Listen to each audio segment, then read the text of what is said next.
Hola, and welcome to another episode 1 of your favorite place and my favorite place. Well, sometimes, yeah. Bucky's was a good, happy place. But welcome to the dive bar of the IWC. As you can see, I have a very dive bar behind me. This is Wrestling on the Rocks, and I'm Ms. Amanda Jane. And with me, as usual, but with me today, because we're rotating around this great world of ours. Did G? How's it going? Hello. Eh, you know. Eh? You Yeah, know. know. You get well, yeah. Yeah. I mean, wrestling's interesting. I will say that. But it's better than I'm horrible, you know. Yeah, I mean, there could be worse things. it's I true. mean, yeah, true. I mean, I'm just trying to spin the positive, I guess. I don't know. Well, anyway, don't mind me and my crap.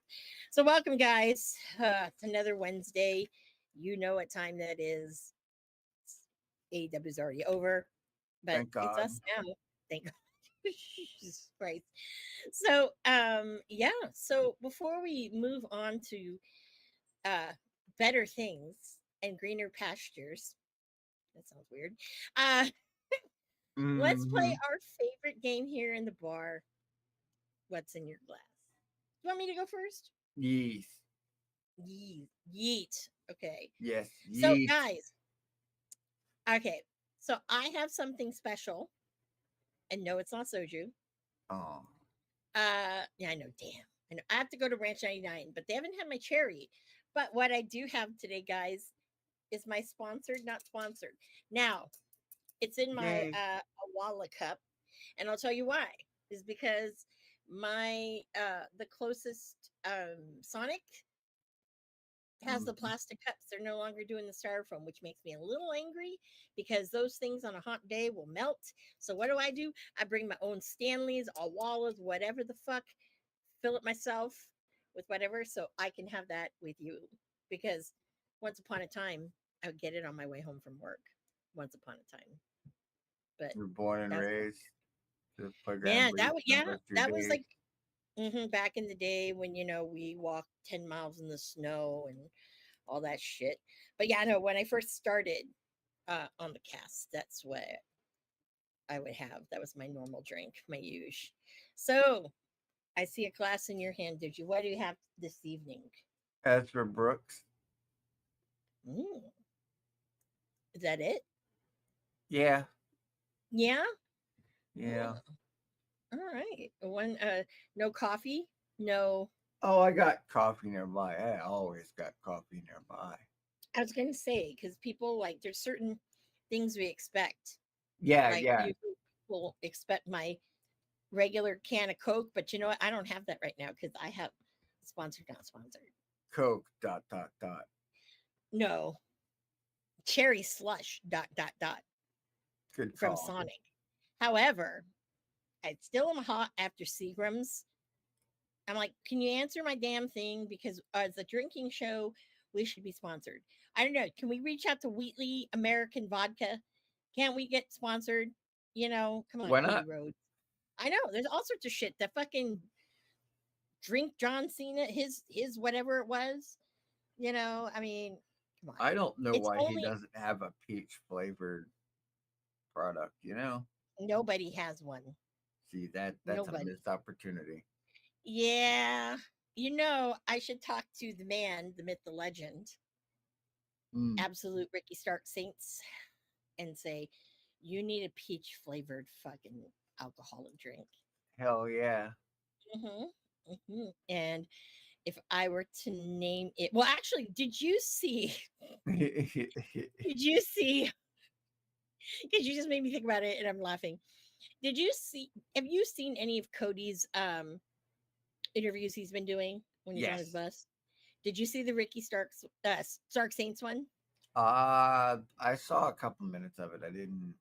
It Okay. wasn't him. It was me. I had things to do. Okay. He had a drink. His drink was because Cody always drinks the mule. Okay. His drink was called Saints Redemption. And you want to know what's hilarious? Because I just thought about it. Mm. It's a peach color. It's a thing. It doesn't taste, I don't think it doesn't taste like it because of what was in it. But, you know, I mean, it was peach colored, and I will take that for the win any fucking day. You fucking goddamn fucking flirty birdie. Ay, ay, ay. Well, before we Mm. get to news, because there's actually some interesting news this week, we got some birthdays to kind of bang out. I think this, if I'm not mistaken, this week it is a little light. Let me see here. Yes. Can you believe we're in August? I can't. Must you remind me? I know. I'm sorry. I'm sorry. Okay. What day is today? All right. So let us take a peek here and see whose birthdays. Well, goddamn. Fucking Raby Sky. Goddamn, girl. Kirby Happy Sky, fucking birthday. the queen Good. bitch of the Hardy household. Yep. Mm-hmm. Yep. That's who wears the pants in that family. I Guaranteed. adore her. She's so genuine. Guaranteed. Tony Nese, happy birthday. Chris Statlander is celebrating a birthday.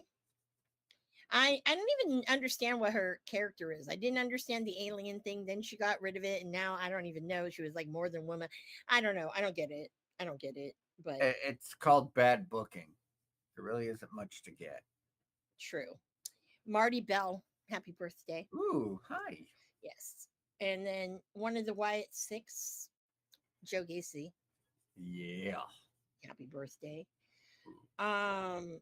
Another one whose birthday it is, Sable.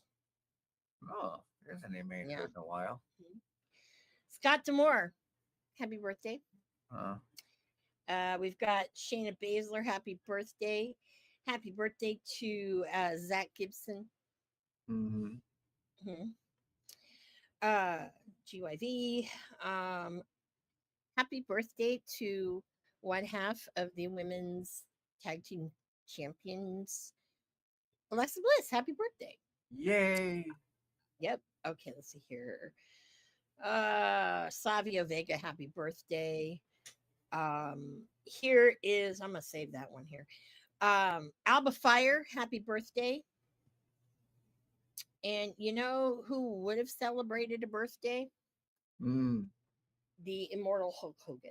He would have, but he didn't. So, yeah, happy birthday up there, Hulkster. Yeah. Oh, yeah. Who else? This is a guy that got canceled, and I really don't think he should have gotten canceled, in my opinion. But I fucking love him. Goddamn, Chris Dickinson. That man was fucking. That man was so like on a fucking tear. He was. I love Chris Dickinson. You can at me. Mm. Okay. But fucking Chris Dickinson, man, that guy was on fire, dude, like totally on fire. But I will just keep that to myself. Dr. Wagner Jr., happy birthday. Lexi Nair, happy birthday. Mm. Let's see here. There's a lot. Fucking Brooksy, Adam Brooks, Ledge, that Aussie. I swear, pandemic fucked him over hard because he would be on our TVs now because Mhm. he was signed by Ring of Honor, and then now, yeah, that just makes me so mad. But what can you do, right? Happy birthday, dude. Ava, our oh wait, I'm getting too far. Okay, hold on. Reverse. Went too far. One last birthday. I Uh-huh. saved this. Happy birthday to one of my favorite guys who's commentating right now in this world.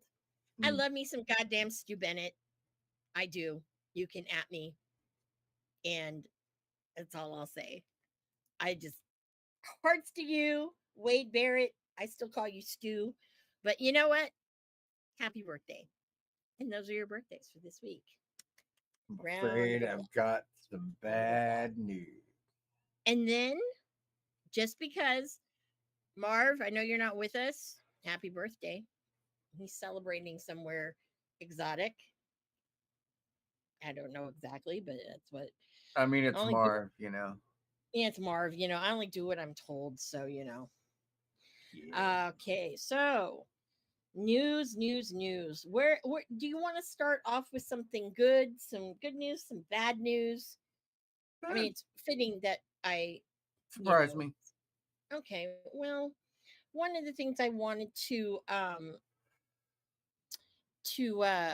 say is wish a speedy recovery to Flip Gordon.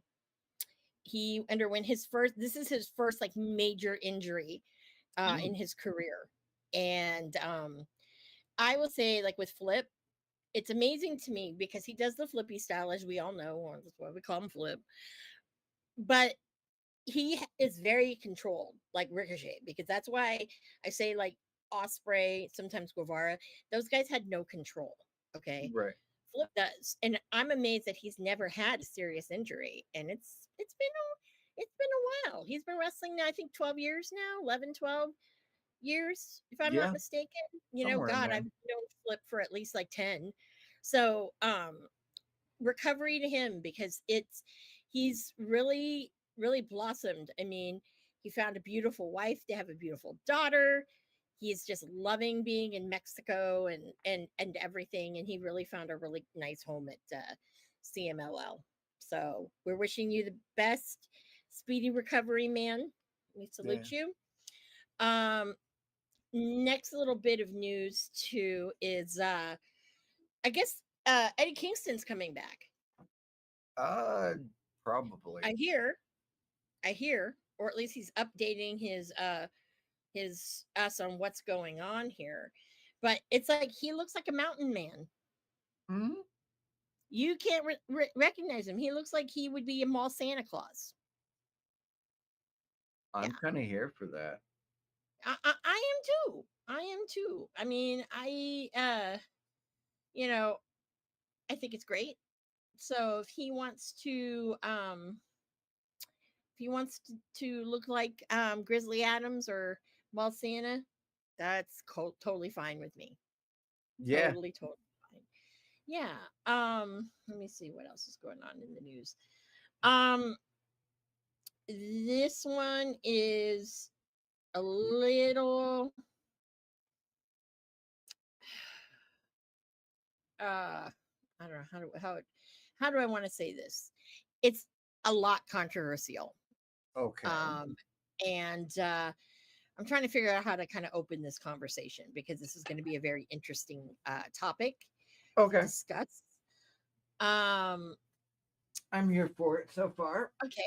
Well, just recently, and this is kind of a little hot off the press. Right. And I said, all right, so let's take a peeky here. Oh, by the way, Alice, I'm pulling this up. Did y'all know that John Cena had hair implants? I didn't know. Did Why not not? know. Yep, he did. They look better than LeBron's. That's all I'm gonna say. But also remember, guys, Peacemaker's coming soon. Peacemaker 2, Hills, only a yeah. couple weeks away. And I will say this: I was so excited when I saw that little trailer. We're getting tidy whities again. Fuck yeah, Oh, it was kind of a America, staple of Peacemaker as a America, character. America, America. See? America. Greatest country Yes, on earth. yeah. Tidy Whitey My John thing, Cena. yeah, like it's like make asses great again. Yes. There, that's my MAGA right there. There we go. We can quote me on that one. I MAGA. love it. Make I'm here for it. asses great again. Yes. If you steal that, I'm gonna know where it came from, people. I know how you guys love calling Osprey ocean spray, and no one can try to claim that bullshit because I will shoot you fucking down. Been doing that for many years. That's not your controversial take, is it? Or your Yeah, topic? yeah. And then not only that too, but like if you were to say that, he would be all, "Oh, so you know her?" No, I thought this was a cool thing to say. No, it's not a cool thing. Mm-mm. Nope, not a We're cool too thing. old to be cool. No, I'm cool, but that's my fucking shit. I'm if I could fucking uh put a patent on that, I would, but you Mm. can't. So, yeah, so we'll do that. So, all right, here's where I'm kind of skirting this one a little bit because it is very controversial. So, it has been said Mm-hmm. that apparently there is a wrestling company in Oregon called Mm-hmm. Portland Wrestling. They have a show on August 23rd, so coming Mm-hmm. up. Can you guess who's on that show? I don't know. Joey Ryan, who? Mm-hmm. So Best of Joey luck. Ryan. Here's what the thing said. It said exiled from the sport he loves in 2020. Joey Ryan is born again. Uh-huh. It's caused a very major upward. Justin, cheers, buddy. Cheers, Totally wanting to Justin, know my what you man. think. I'm My curious to see what you think of this my fellow subject. in time brother. Mhm. So I don't like how they said he was exiled from wrestling. Wasn't exiled. You were fucking people called you out for being a fucking racist, rapist, horrible asshole. You know, Yeah. degraded women and men. You know, that's what that was. That was not exile. Exile, I think, is Marty. That's Yeah. exile. Yeah. Because, now a lot of Pacific Northwest promotions, Defy has not said anything and they won't. But Prestige Wrestling has already said, and I quote, while I've got you here, if you're on our shows and willingly share this locker room, help set up at this show or involved with this show, you're getting pulled from all future bookings. So goddamn tired of this stuff. Yep. I get it. Okay, I get it. Right? With William, I get it. Right? And I don't know. I don't have a problem with that at all. Absolutely not. But let's see here. They've got a lot of he's been very vocal about some things. And I just it just kind of bothers me because I'm like, yeah, I'm not saying okay, yay, bring Joey Ryan back. No, I'm not. He does not need to be back, especially because of the things that he has done. You know, when you have like 20 some odd people slap a lawsuit against you on the pretty much almost the same thing that you've done to them, that kind of tells me that he really shouldn't be around. I don't know about you, but that's a red flag right there. Um, uh, I didn't need a let's- Me Too social media campaign to tell me that he was a skeevy scumbag that shouldn't be booked anywhere. Didn't need it. no. And so this is where, of course, the ugly head of mine that comes out Mm. is I was told that, I can't book Marty. So now the script has changed because I was told that if I book him, it hurts this person, this person, this person. And they're all the wrestlers. Because he said, like, anybody who's wrestled him has, kind of been blackballed. I'm like, whoa, whoa, whoa. He's only wrestled in the States. He's wrestling for Lucha Promotions. Okay. He's been wrestling all around the world. Okay. The US states that he wasn't doing lucha type shit. I went to two of them. Okay. One being it was Mania Week, and the other being I traveled to Arizona to see him. But, you know, when I was told that, I'm like, that's a crock of shit. Okay. Crock of shit. Now, whoever's wrestling Joey Ryan, I don't know who is, but whoever is, that would be one that I would never ever, if I were a promoter, hire that person. I don't care if it was Oceans. Well, if it was Ocean Spray, that'd be the greatest thing ever. But it's not. So Well, I don't know, but it just makes me mad because, like, look at what happened to fucking Marty. Okay, look what happened to Marty, and I mean, the guy, it's like Jimmy Havoc. Jimmy Havoc had a lot of demons. Okay, he still does, I'm sure. Shout out to him working at DHL, delivery guy. That'd be fucking rad if he came and delivered packages to me. I'd be all fucking Jimmy Havoc. God damn. But as I live and breathe. mm-hmm. But when you have Marty here, you know, he was forced to put that. He didn't even put that statement. Those weren't even his words. Well, here's Sinclair did it. here's the And it's like, thing, and this is something that should be, put front and center. Okay, about this entire conversation if they try to bring Marty into it. Marty's had U.S. bookings, right? He's worked AAA. He's worked all over the world, yeah, right? Not one promotion ever had that kind of reaction to him. Which tells me that these people trying to make it about Marty are just defending a sex pest as a means to get in with the boys. You're not getting in with the boys, you're exposing yourself. yeah. But also, at the same time, these fans have shot this narrative that's not true at all. Of Okay, my course. telephone. I've said this every time. I've lost friends over this, but I'm like, you know what? Honestly, when I heard about it, I was like, it had to be fucking Party Marty, that drunk motherfucker. It had to be. And when I went and thought about it, I'm like, yeah, but I wanted to hear it from him because I'm one of these people straight up. Like, if he was some kind of weird whatever, I would not support that. I would not at Well, all. here's if But we're going to cut the tail off the dog here, as it were, yeah, you may not like the age difference, despite the fact that she was completely dishonest. She completely had no reason to be there whatsoever. yeah. And the But biggest thing, I'll always nothing, say this. it Yeah, was oh, go ahead. not illegal.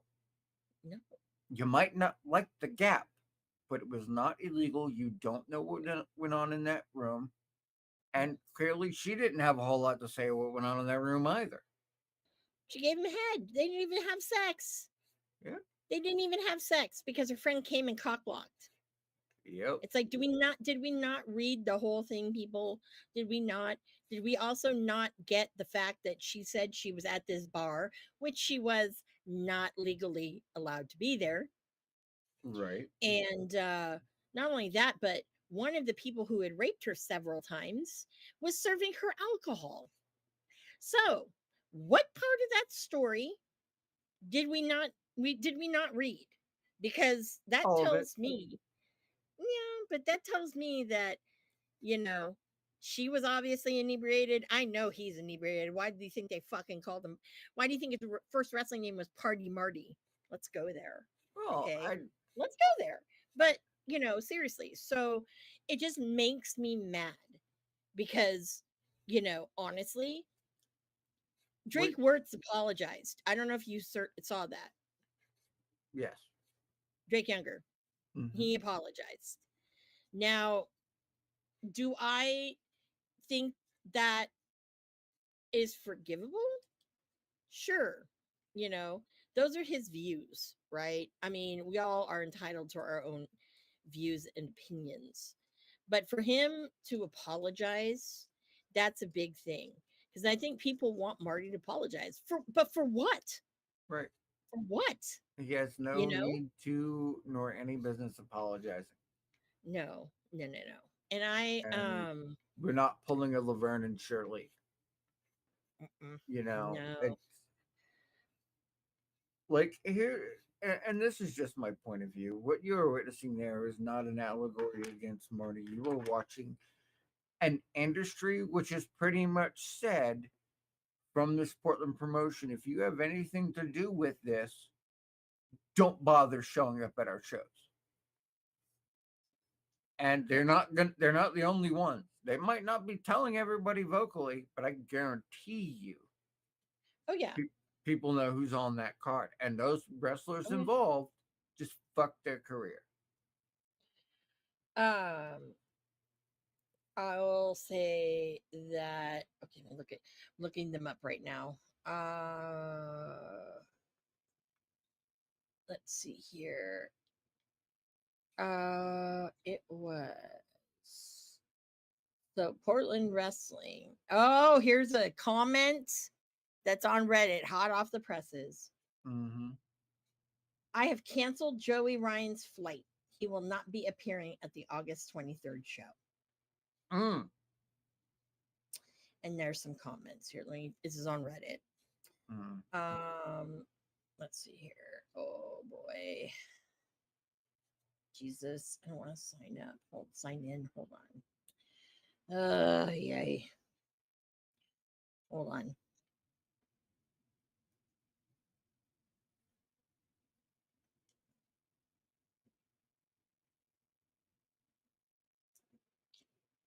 I will say this. Okay. Nobody has had an uproar like this when Marty's tried to Well, when not he's everybody tried. works states. And he did work states. Yeah. I mean, and it's one of those things. Pardon me. I'm doing this because I want to talk about this because I know this is a topic that a lot of people aren't going to talk about because they don't want to have anything to do with it. Like, I But yeah. personally think that, Mhm. Okay, so you got called out on your shit. You still thought it was a good idea. I say Exactly. fucking wreck that promotion to the wall. Hmm. Tell all their talent, this is a place you are performing. If Hmm. you don't want to support that, we got books. Yeah. It said here, someone says, okay, but why was he ever booked in the first place? Did they think people were not going to care? Yeah. Yeah. And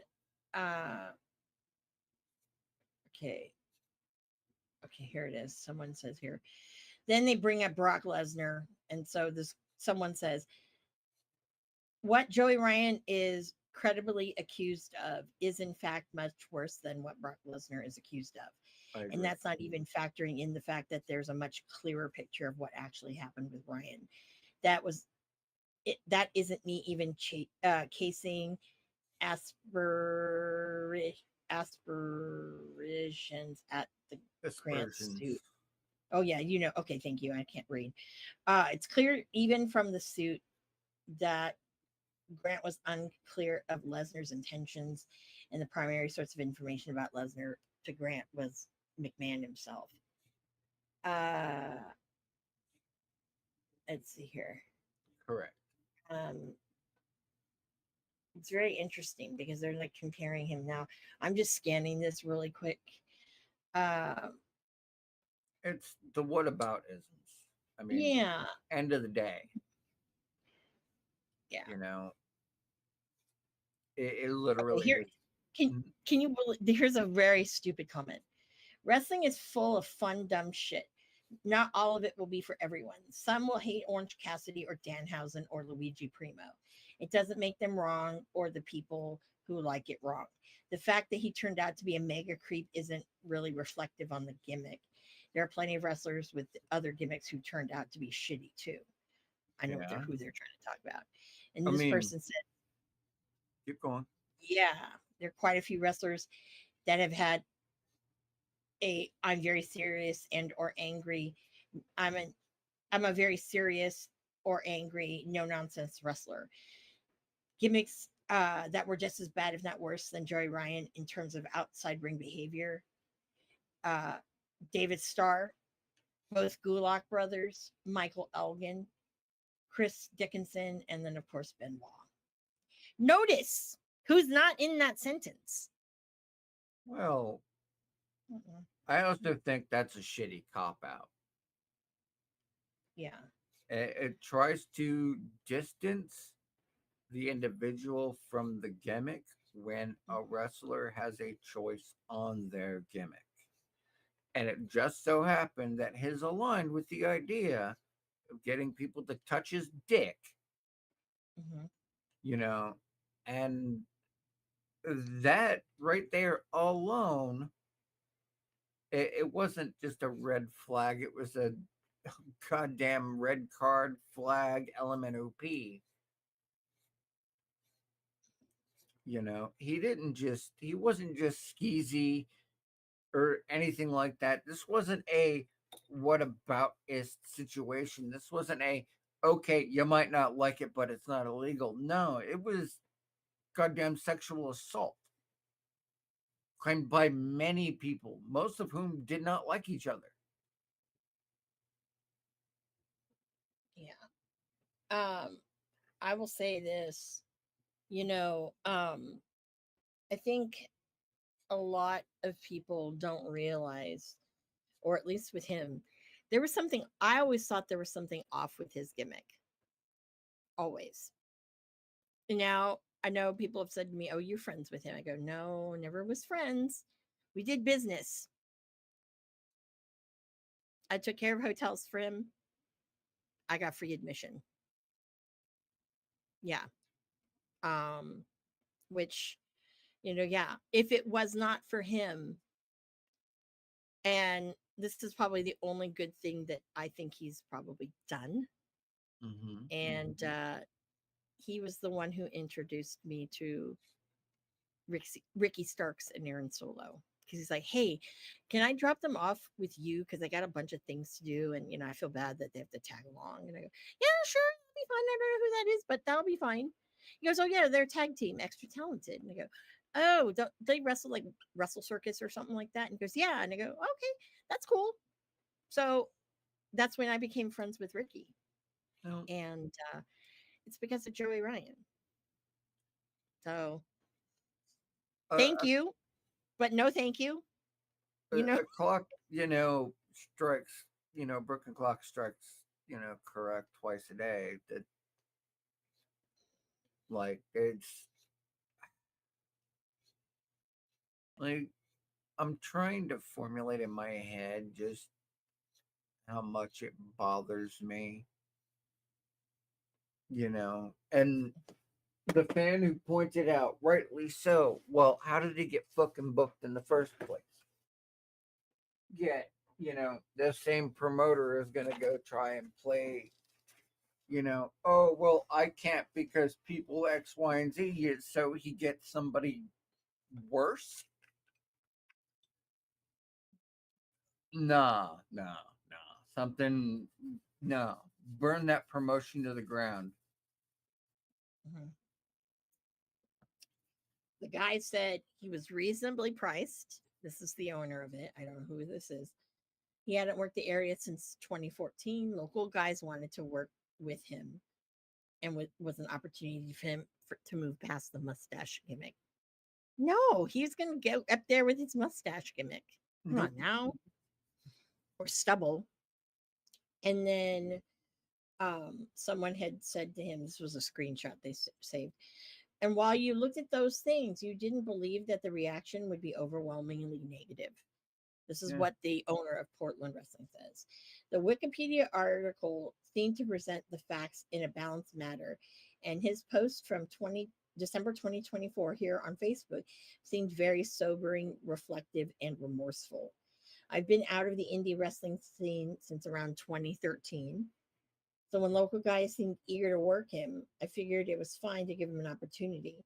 I did not expect another promoter with deep pockets to threaten to blackball anyone who works for me, which cost me other talent that was previously excited to work the show. I did not anticipate the show being able to happen now. Yeah. And if you guys want to know who is the promoter with deep pockets, Go ahead. mm-hmm, yep. I just hate the fact that my one of my I thought was like one of the best like local fucking indies started this stupid partnership thing Yeah. because I don't understand. Like they get better cards than we do. And I've said that. And yeah, I'll shout you out West Coast, bro. It's like why are these other cities getting better cards than we do? And he's like, "No, that's not true." And I go, "No, it is. It is. It's true. It's true. I'm not saying like back in the day. I mean, fuck, when goddamn AJ Gray was the fucking West Coast Pro champion and he had that fucking massive fucking feud with Fatu. It was amazing. Like, man, that shit was like fucking, it was like fucking real. Like, even the fucking cop that had to be there was like, I didn't know if these guys were like gonna like all of a sudden gang bang it out because there's all these like big Samoans there and all these other fucking people. So that looked like Crips and Bloods. I'm like, damn.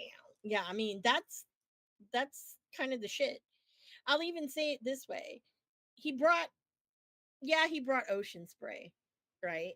Mm-hmm. Why I don't know. Why I don't know to this day that still pisses me off. Because do you think I was apologized? Like, I'm sorry, talent shouldn't have done that. No. Mm-hmm. No. Do I expect an apology? No. I don't even fucking expect it from fucking Ocean Spray. But I'm just saying that a lot of times, you know, all of these promotions, it's like there is no super indie anymore. There's not going to be PWG2 unless the Bucks get it, they buy it, which I think they might, and they want to do like make it more like developmental and bring kind of that old spirit back because the indies, Tony Khan killed it. I said it once before on episode 1. I know I have. It, it's shitty, but a lot of people get caught in the crossfire. Okay, Defy, they'll never fucking, they won't do that. Like they won't. It's like you got to know better. Okay, but also you don't want to fucking air out your fucking opinion like that, especially when you're fucking the promoter of they're a pretty big promotion on the West Coast. Are they that good? I don't know. But, you know, they'll never beat out Defy. That's the honest to God truth. And Defy is amazing. Yes, a No. lot of the workers who work Defy also work Prestige. Oh, oops, I said it. Um, but they're never gonna be like they're never gonna be Defy. You can fucking fly in, I don't know, I think he has enough money to do it. I think he would, but you can fly in someone like a fucking, if he could do it, and the guy was willing to, he probably could shove down the fucking money to bring someone like fucking The Rock. It's his daddy's money. It's like Tony Khan. It's that Well, situation. it So I don't know. I'm tired of something this. Like, that something about his statement strikes me interesting. mm, That he lays the comment to the effect of, well, I didn't expect that, some big promotion with deep pockets would do this to me, essentially. As if alleviating himself from blame. Well, I don't know. I haven't been here. Really? No, you knew what you were fucking doing. Well, I read Wikipedia. No, no. A lot of it was, it's their fault, not mine. I didn't know, please. And as far as talent, any talent that said they wanted to work with him, if they weren't trying to fucking injure him, which is a possibility, you know, I'd be concerned about them too.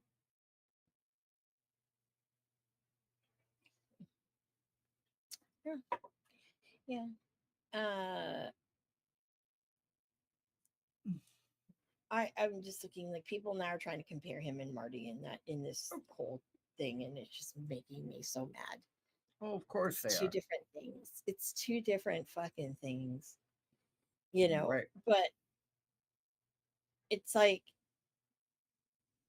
I when I see things like this, it always makes me mad, and it always makes me want to fucking go in and post. Because unlike all of these people with a fucking fake avatar, I will go in with my fucking fat ass head, you know, as my icon, and I will fucking say it because you know me, I'll fucking tell it how it is 10 times, 20 times, till the cows come home or whatever. That's why people don't like me, because I'll fucking open my mouth. Okay. And I know I have a big mouth, and I know that's why people don't like me. But that's also a reason why a lot of people do like me. So, and I know it, but like, I just am like, I'm tired of when that happened, and just after, I am tired of people talking shit about me, saying like I'm this bad person, or stop being friends with me because I support him or whatnot. And I'm like, you know what? At this point in time, it's like, I can say that's my friend Marty. If you were to go up to him and said, "Oh, like, do you know Amanda? Are you friends with Amanda?" Oh, he would tell you absolutely, absolutely. You know, Lucky and bitch. yeah, and it's like, but that's none of your business. You know, so it's like, I think that honestly, in how things are, is Marty's gonna come back. Okay, It's people already aren't gonna starting to like work. but too fucking bad, too bad. Because Well, I think that AAA is probably gonna have Triple uh Mania. well, Triple Mania, not just Triple Mania, but I'm sure that also, like with AAA, Conan's a big supporter of fucking Marty. Yep. He says give the guy another chance. Obviously, fucking Joey Ryan, no. I mean, he Yep. said that, no. But Marty got a bad rap. He's not fucking Michael Elgin. Didn't do that kind of shit. Didn't do shit like the Gulag brothers. Didn't do shit like, David Starr, you Well, know? the reason why people keep bringing Marty into it is because they're trying to make excuses for their favorites. That's all it is. Yeah. He will always be the forefront of that issue for, it is a vocal minority. Hmm. Reddit users and X users, the fact is the guy still draws money. If it was that big of a fucking issue and he didn't draw money, he wouldn't have a job. He wouldn't have been booked on WrestleMania weekend. He wouldn't have been booked all over the fucking world. He wouldn't have been booked at AAA and in Mexico and various other promotions, because if he didn't draw fucking money, he wouldn't have a job. Joey Ryan does not draw money. In fact, he draws ire. Mhm. Like, significant difference. Yeah. Big, big, big, big, big difference. Big difference. I think that Marty would draw money. I think he still will. He I'm draws money sorry. now. He draws money now. Here's the thing. When I was at WrestleMania, I even told him this too when I had lunch with him. I said, do you know how many people I've seen wear villain merchandise, villain Mhm. club, you know, lot of stuff? I go, do you want to know how many I've seen? And I went to lunch with him was it the second day I was there? No, yeah, it was the second day I was there. And I said, I've already seen like fucking at least 20 because every time I see one, I make it a point, I make a beeline to go and thank you for still supporting him, you know. And they all say the same thing. He needs to come back. It Yeah. wasn't fair how he was treated. And I'm like, I was at my but daughter's graduation and I had a yeah, random stranger, you know, T Sweep Me Bullet Club, whoop whoop. Random person, never fucking yeah. met him before in my life. Mm-hmm, mm-hmm, mm-hmm. And it was cool. Yeah. Yeah. And I know that people, there's a lot of controversy.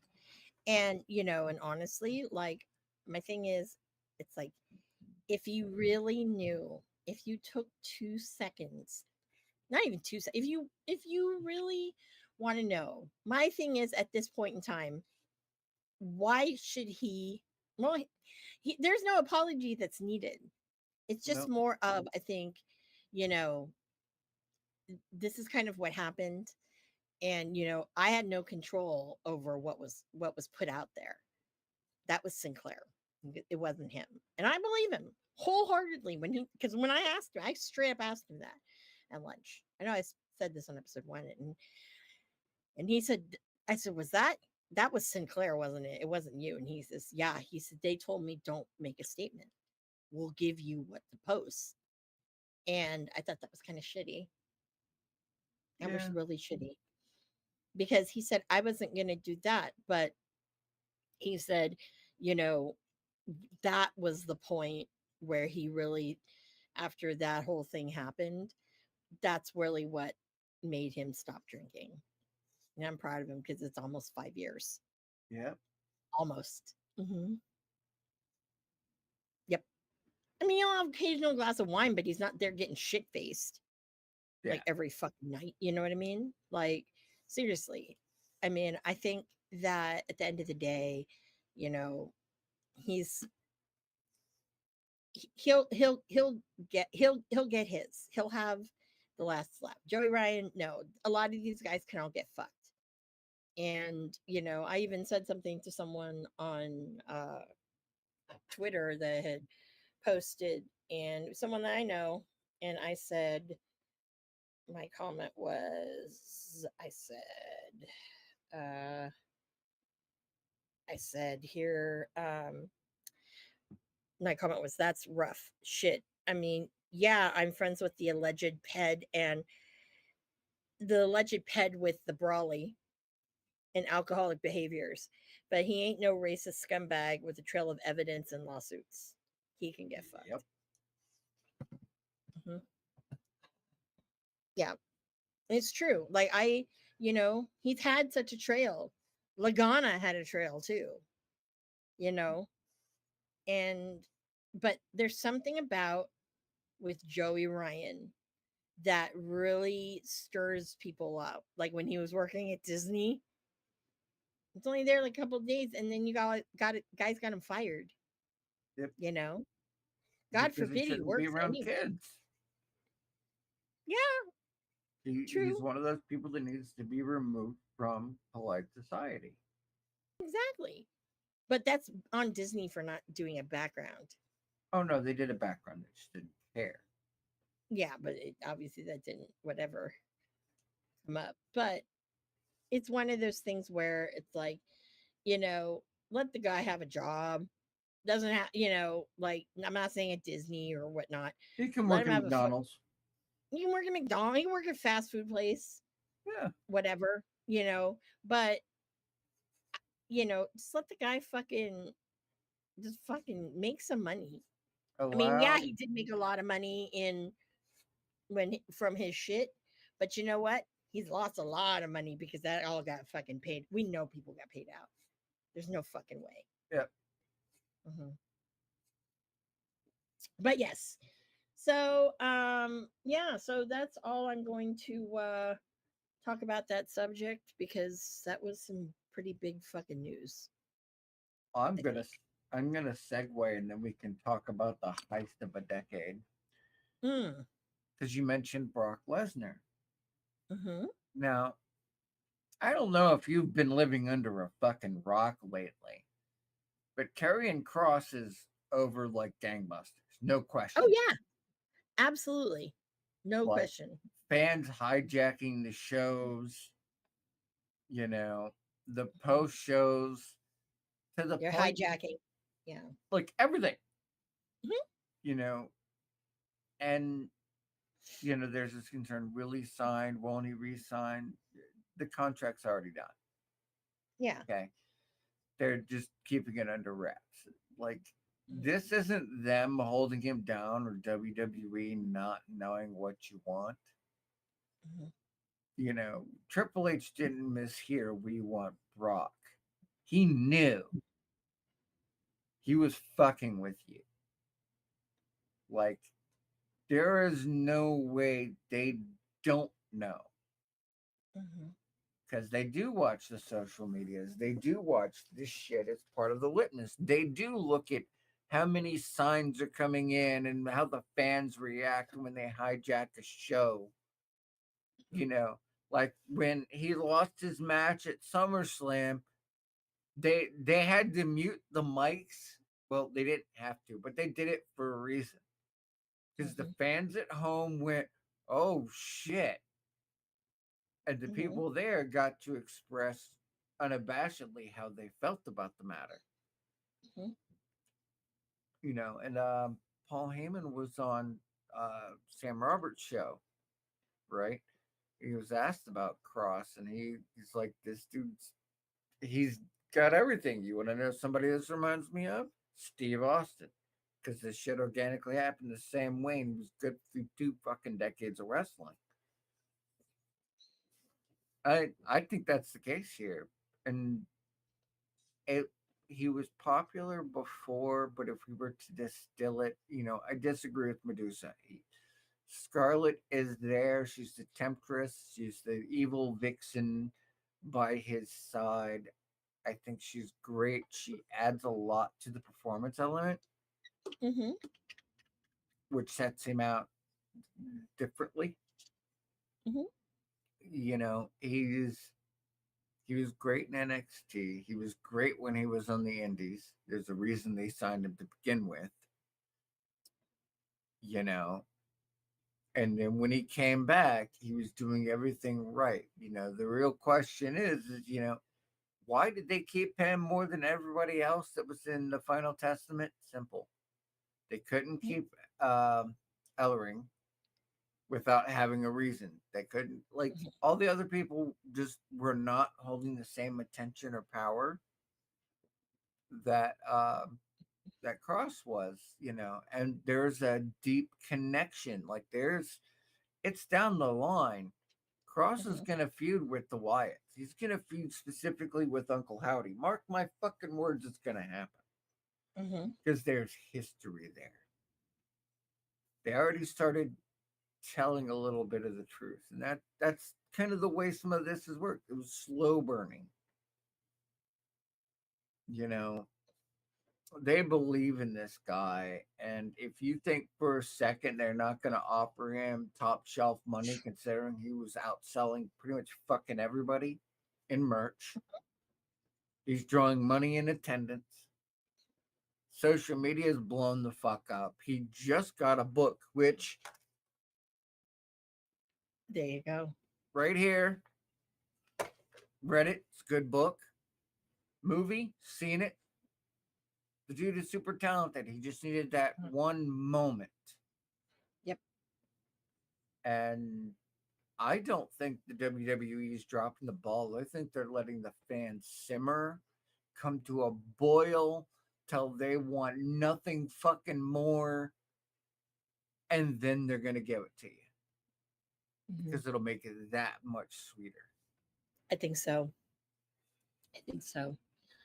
I feel that sometimes I'm like, yeah, why aren't you doing something? Mhm. But it was also great that when he was at Bloodsport this year, when he did it, he was saying that it just made him like believe again, you know? Mhm. And I think that, hey, that's a great outlet because look at fucking Natty. I don't want to see fucking WWE Natty. I want to see fucking Natty fucking Uh, Neidhart do fucking, blood sport. yeah, you don't They want need to to bring see Natty. You want Natalia. mm-hmm. No, it's the other way around. You don't want to see Natalia. We want Natty. Yeah, you okay? Flip that, but yeah, Yeah. Yeah. Yeah. she's she's building that, and it's starting Yeah. to come into fruition with their match with Becky with her match next week Mm-hmm. with Maxine Dupree. Mm-hmm. Mark my words, we're gonna see some evil fucking shit. Mm-hmm. That I just was like, I was fucking blown. I mean, I love her to begin with, but I was fucking blown away because I was like, damn, Her heel work, shit. top notch. Yeah, it was amazing. So, but again, I think that with Cross, it's about fucking time Yeah, because like anybody who knew, like he's always been that person. He's always had this mindset from fucking the beginning since I seen him wrestle. Works hard, you know, and really is an underdog. yeah. Really is in our industry. Not our industry. Oh, look at that! I just said I'm in the wrestling industry. In Well, I the mean, industry. we're close enough. Close enough Mm. without being a ref or getting in the ring. I mean, technically, like I, I have because I book travel. They had a job with WWE looking for a travel account manager, and I applied. I had an interview, but they wanted me to move to Stanford, and I said no. You should have moved to Stanford, No, I don't want to move there. Connecticut? No. dude. I can't anyway. Because it's like that's a job that you can do remote. No, then not the way they do it. Wow. They old school. Yeah, you got to be there. Stanford's really, really nice. I probably would have had the coolest office. But Yeah, but it's all good. Because I'm like, can I go in the vault? yeah. I probably would have like grabbed like, do you have any Scotty Goldman shit I can have? Gotta have something. They'd be like, They what the fuck do you want? that vault is a literal fucking warehouse. They would be all take whatever you want. Speaking of things, okay. So last week, you know how we were talking about that uh the Ricky Starks that thing that was on auction? Yep. Yep. Well, okay, I went back to look. And I'm gonna look at it again because I like to torture myself. And if I am not mistaken, Mm-hmm. it was hold on.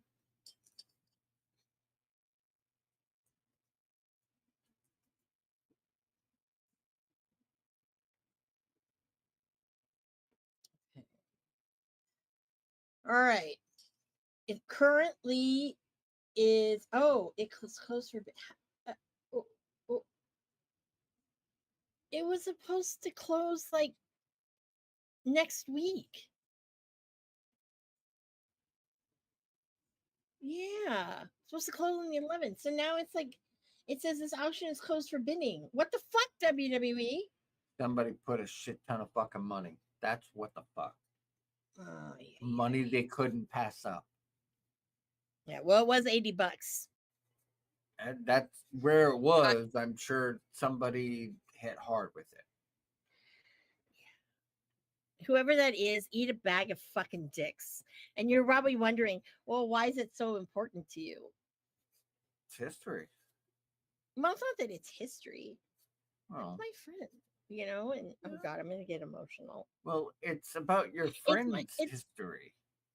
yeah, and it's one of those things where, like, I mean, I don't know. I just feel Which like, he's. I'm seeing a lot of people turn in his favor. They really like what he's doing for people who've never heard of him. And that's mainly because some people just don't like AEW's bullshit. mhm, So, he's growing on them. They like the attitude, they like the swagger, they like the promos. yeah, his promo yesterday that he cut, very fucking to the heart. One thing I'm kind of like, dude, I think you need to stop doing is talking about yourself in third person. There's no need. Why not? Well, I did, I don't know. Why I not? just, No, I I mean, don't know. breast tax, like, what about it does not appeal to you? I think that it's a, when I think of the people in wrestling who speak about themselves in third person, Mm-hmm. right? You get The Rock doing it a lot. Yeah. Um, who else is a big one? He's the one that really stands out.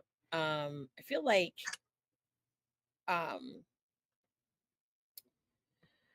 fucking Phil does it a lot of times, but he does it in a subtle way. It's like Yeah. it just makes you look like an asshole. That's what I think. You're really full of shit. Okay. Mhm. Now, and I'll put it to you like this. You know the one thing that stands in common with all those names you just talked about? Mm, Massive successful legacy. true. So he's going to be doing his own thing. He's not looking to be the next Brock. He's looking to be the first Ricky Saints, Hmm. which is the right attitude. But if he picks up some Yeah, mannerisms along the way that clearly worked, I'm all for it. Just the hope that he is this generation's Rock, that he is this generation's I Stone hope. Cold, that he I hope. is a more legitimate CM Punk. Mm. I hope I'm alive to see this shit. Well, he's still young. He's still a spring chicken. Yeah. Mm-hmm. Do we think that this new hair color? Because I went dark. Okay, so it's like black and gray, and I have some like pinky purples Yeah, I saw it in on my hair. social media. I thought it was cute. Mhm. Do we think that it makes me look younger again? Baby girl, I don't think we can turn back the clock. No, but people think that I'm like a lot younger than I am. Yeah, well, that's because Because you Asian feisty. don't. Well, yeah, and Asian don't raisin. Yeah, it's true. Yeah. I won't argue. I will not belabor. I will tell you, I need to get the last AEW Ricky Starks figure. Then I have them all. And the one I really want signed is the Chase, my Darby. I really want that one signed. Yeah. And he needs to sign my Ricky Saints fucking card since I did get one of the fucking rare ones. Mm. Sometimes I feel like some of these people they fucking know when it comes to certain people. Like for example, pro wrestling tees, the Scotty Goldman fucking micro brawler. There was a chase, and I'm pretty sure that the discussion was Amanda gets both. Why? Well, if not, We don't want she to will never. call in the office. You don't want. She'll never hear the. Yep. She will. You guys will never hear the end of it, and it'll piss fucking Cole off because she'll keep going over him and like, well, why didn't you send me both? Because it's true. I would go to the guy himself, but yeah. So, but Ricky, great promo yesterday. Love it. I kind of like how he really was like, hey, you know, everyone, wants to be on show Monday and on a show or show Friday and whatnot, right? But he really solidified to say to people, he's not going anywhere. He's going to be NXT. And that's, I think, a smart move for him because there's no room yet for where he could be. One and two, they're grooming him to be the fucking shit. Yeah. That's going to be your fucking guy. Well, Like the future's going to be people like Ricky fucking Braun, Breaker, like, Cross going to be part of that. This whole bench of legacy kind of shit. Yeah. oh, and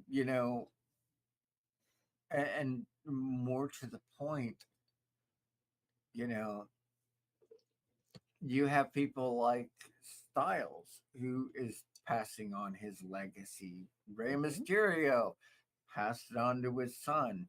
Hmm. There's a lot of names that are gonna have to go out. Like Ray is gonna have to go. Hmm. It's inevitable. Obviously, Cena's going. Yep. Um, Styles may I or would. may not. We don't know yet. I know. Fucking Uncle fucking Allen is just. I'm like, nope. I don't. You're not. LA Knight ain't going anywhere. Yeah. Oh, I remember Um. what I was gonna say. Mm, You know something that also makes Ricky special? mm, There are not too many NXT people that have ever done Cody's talk his road show. yep. In fact, most everybody else is main event player or Hall of Famer Hmm. that has ever done his show. And then Jelly Roll followed. Who is a major performer. Hmm. You know, that if that doesn't tell you what you need to know about where he's going to be, because make no mistake, WWE is producing. If they didn't want his ass on that show, he wouldn't be on that show. Hey, Hassan! Hassan. How you doing? I'm doing good. How are you doing? Hey, Thanks for cheers! coming in. Cheers. Honestly, did you? I thought you were gonna say it's because I'm his friend. I But no. mean, by they have what's that 7 steps to Kevin Bacon. By the 3 steps of Amanda Jane, he's my friend too. Yeah. But I Friend. also I heard a birdie that said he spoke briefly to my boss, Mhm. respectfully, which Okay. is good. Mhm. He treated her better than when she got um than when she here's the story. And I Okay. think because we dropping the link, um, you know, I'm gonna lose my Which link thought. did you need? Yeah, which link? Yeah. What link? What link? Mhm. Um, God damn it! What was the last thing I said? I'm the boss. Oh, yeah. Oh, right, Treating her better than. right. Because AEW had this whole thing where they had some legends go and um try to do some teaching, and she was along with the others who were there like she didn't exist. you know um we do not use StreamYard when I am hosting. What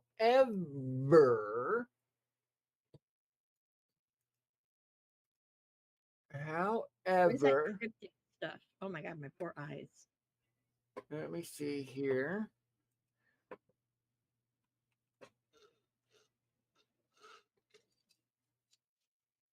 Let's see. Do.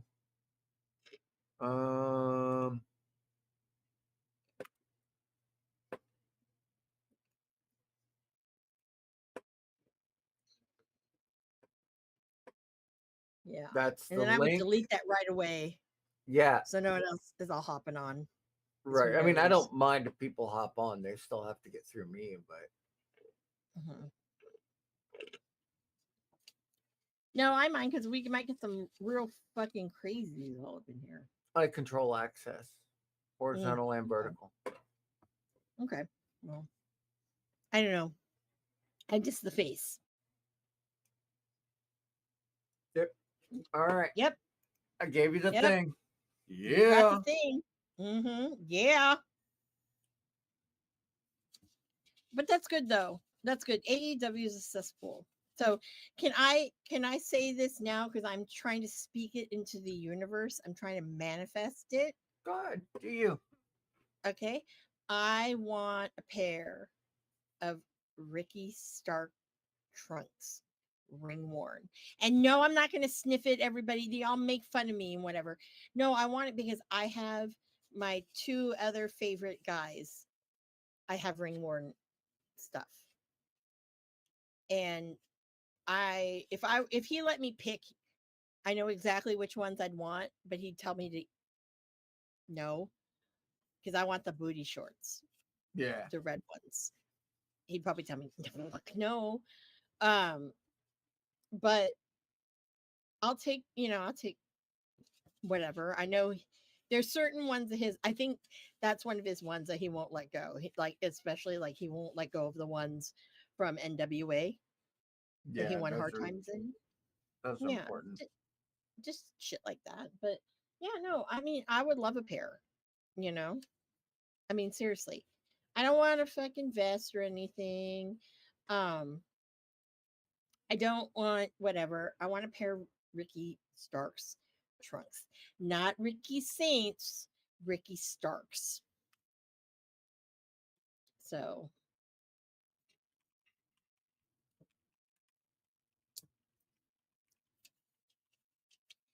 now, Hassan, just letting you know, if we hear if I hear any positive talk about ocean spray, Digi, gotta cut it. That's That's all.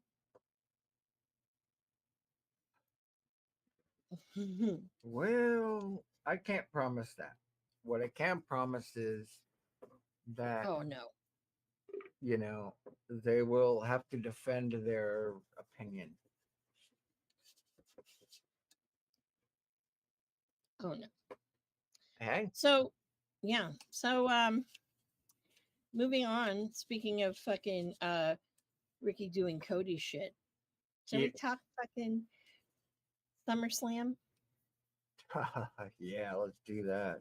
Yeah, oh my god. Okay, god. Where do I begin? Where do I fucking begin? So night one, I'm not gonna lie to you. I didn't watch the whole thing with some of these things because some of the matches did not interest me. I watched it all. Okay. What was your opinion about Jade Cargill and Tiffany? I'm curious. It was a good match. I really liked it. Uh, I can't see you just like John Cena. hold on. Let me see here. Do I see? Not yet. I do not. Bum, ba, bum, ba. Uh, I think it's good that she lost. I do too. They they don't want to reach that. Um, they don't want to reach that plateau that is going to be where she is unbeatable. Mhm. And they're not done with Tiffany. A lot of people might not like Tiffany, but she draws money. She's really good at the business. Um, so that's kind of a thing. Mm. So, that, and I feel like Jade needs a little bit more polish. Then she's top of the division, no question. It's more than polish. I thought it was pretty clear. that you can see that both ladies, they both need still a little help. Oh, Because with Tiffany, it's more of, okay, when you're wrestling someone, and you have some shortcomings, which she does, she's still young in the game. But when she's wrestling some of these other people, because of how they work, they can camouflage it very easily. right. Jade doesn't know how to fucking really work yet. So that's where that kind of is there. Says he's in the room. You're in the room. Yeah, I'm not seeing don't him know. at all. Nope. We're not Can't see seeing you. you at all, brother. I don't know what happened Mm-mm. there.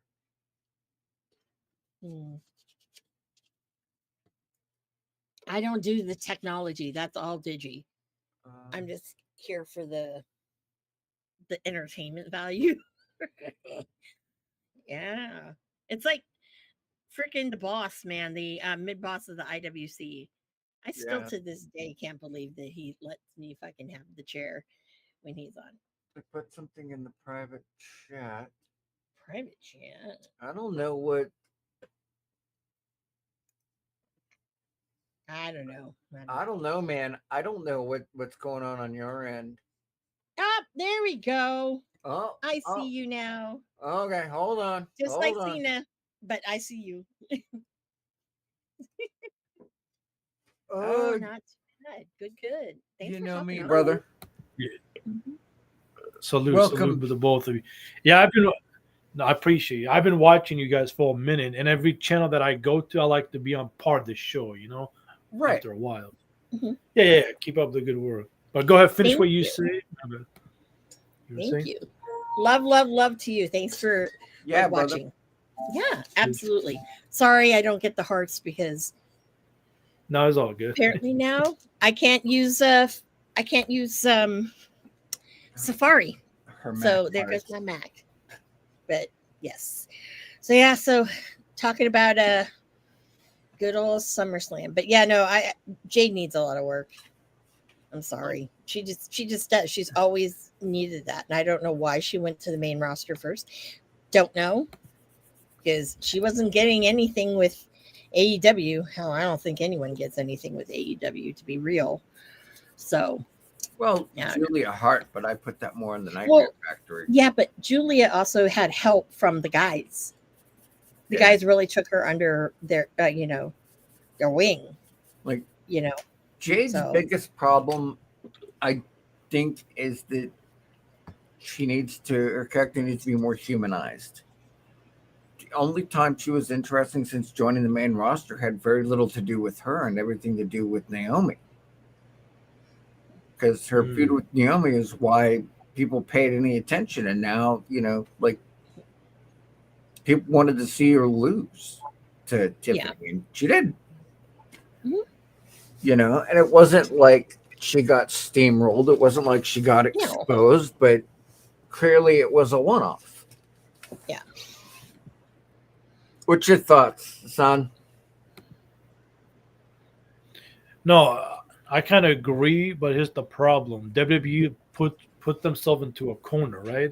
They got Tiffany. They're doing great, right, with her. They're pushing her title defense. She's having decent matches. At the same time, they're pushing Jade, right? Now they put them in the feud. Somebody got to lose. Now, should Jade could have won? Yes, and keep the title to WrestleMania at least. But at the same time, you don't want Tiffany to lose because they've been pushing her. Like at least let her keep it to Survivor Series, maybe WrestleMania, maybe.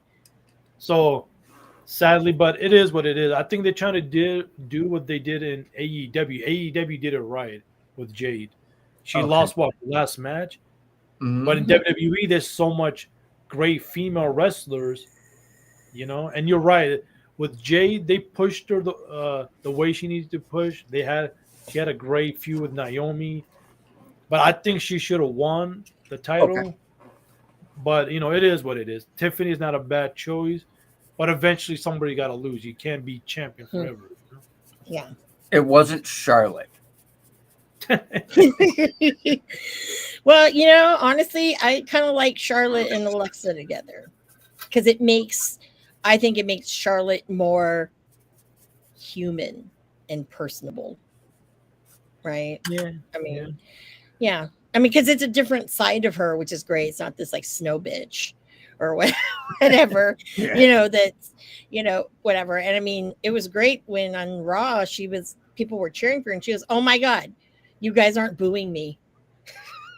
I'm Well, like, yeah, this is a new side of you, which is great. So at least it's giving you depth and something that, is new for you, the which I'm kind of a fan of. I True, think. but how long? Mhm. My bad. Go ahead. No. Do you, brother? Mhm. Yeah, but how long is Charlotte going to be in the tag team division? That's not going to, the way I'm looking at it, that's not going to last. Ego gets in the way. I want the big belt, the world title, the SmackDown title. As fun as it is, it's like they say, enjoy while it lasts. Because I don't see Charlotte in long term tag team division. I agree with you there, but I think a lot of the hate that she got was, the last 3 times she took any form of hiatus, she came back, right back main title, right back win, right back top of the division.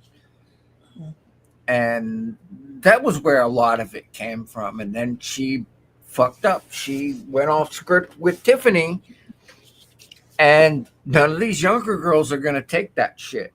Mm-mm. So, it might have hurt her feelings a little bit, but the dudes do that shit all the time. You can't mention the women's title around Xavier Woods without somebody saying some shit.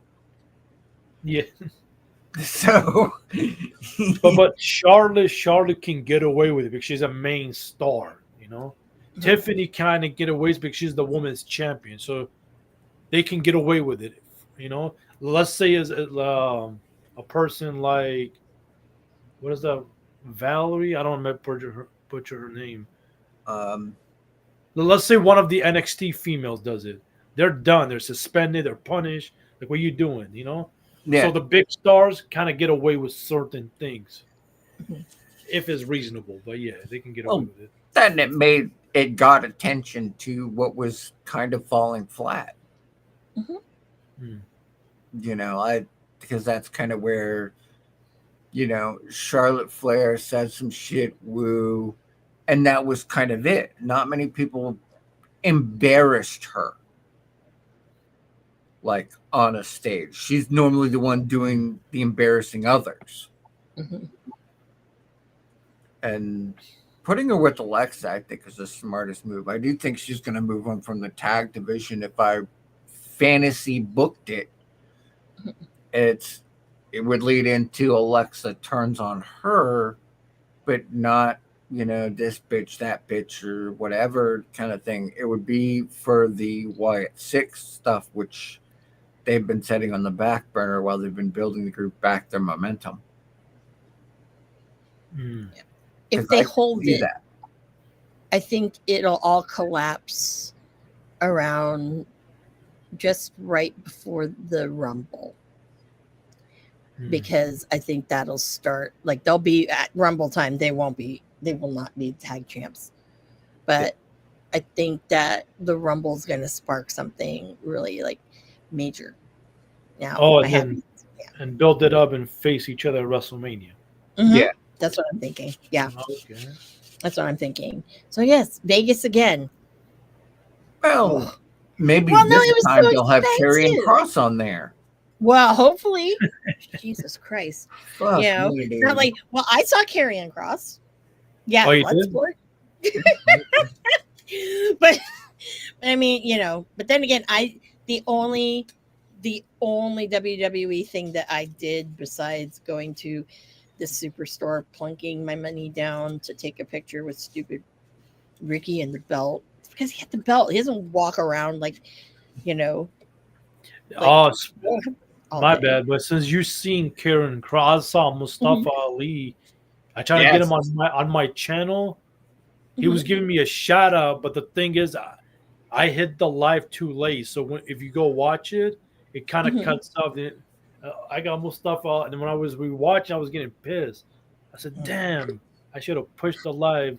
It was too late, and Moose there too. But I really good. Mustafa is that dude is so talented, and it's great to Mhm. see him thrive in a company that has the leadway to use him. Yeah. Like I love his work in TNA. I do. Yeah.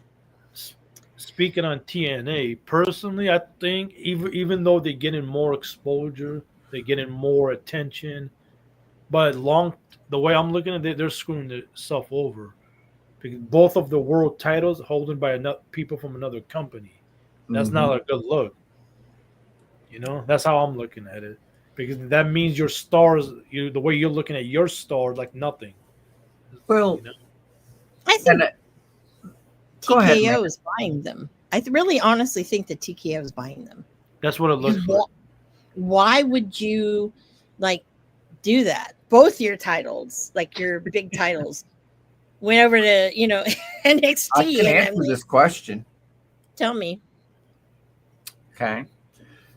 Who currently has the TV deal for TNA?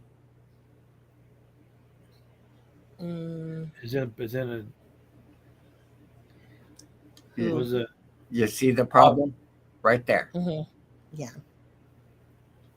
Or like, But now you have millions of people, whether they watch the product or not, they're trying to find it, especially with Joe Yeah. Hendry. How Joe Hendry's been so which freaking right, big. which gives the marketability to get a better TV deal, which I honestly think is the plan. Is you Yeah. get them on TV, you get a working relationship, considering most of the alumni from TNA work on screen or backstage for WWE.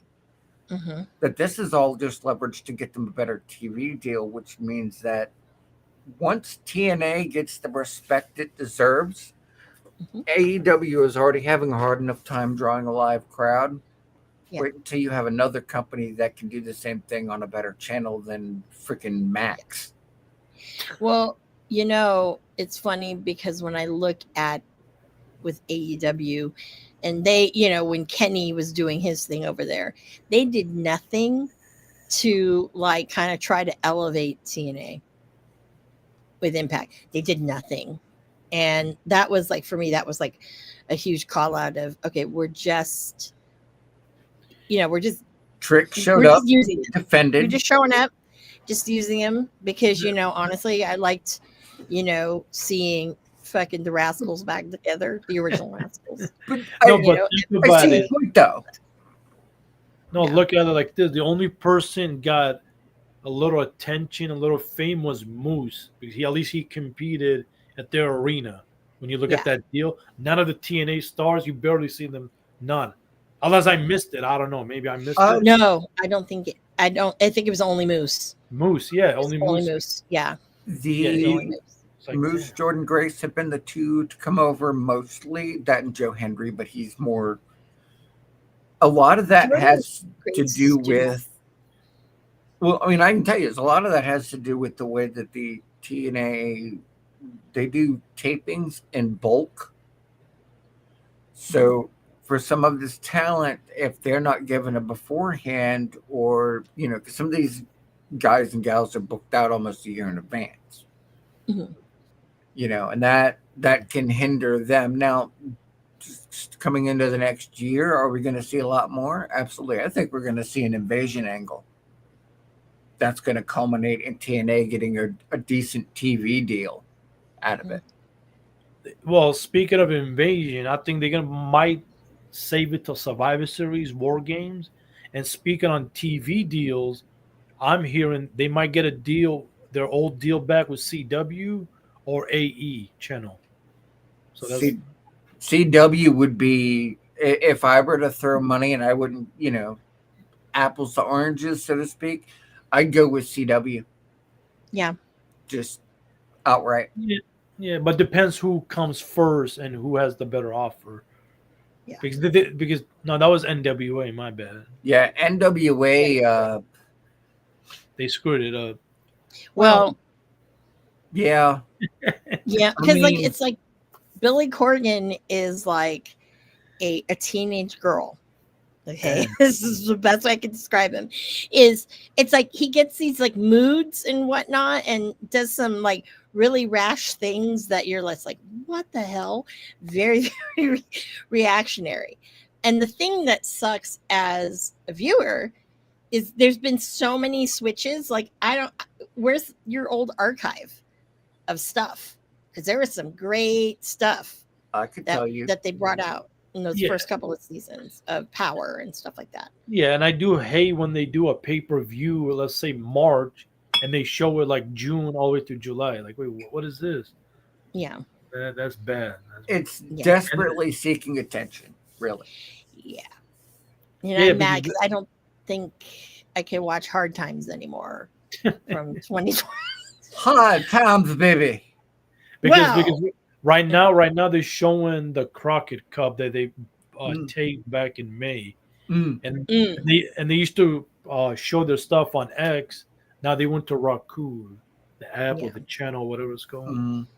Yeah. I mean, it's okay. Raku's doing good. It's not, but I don't know. They could do better. Yeah, they can do better. But at this point, sadly to say, the NWA needs to die. Needs to go away. It's useless. It is the oldest. Fine. It is the oldest company in America for professional wrestling wise. Yeah. CMMLL is the oldest company in the world, in the whole world. Since 1920 something or 30 something. I think that NWA lost a lot when Dave Marquez left because he was producing it, at least on the television side. I don't know how much influence he had in the back, but once he left, it hasn't been the same. That and with Medusa gone, that made a significant difference. Like a lot of those really memorable matches from Empower, she was the booker. Yeah.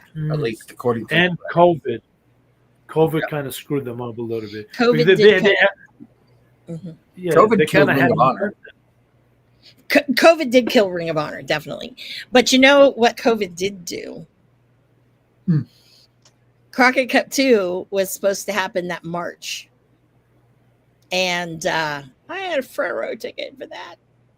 But really? that was going to be Skrull Aldous 2.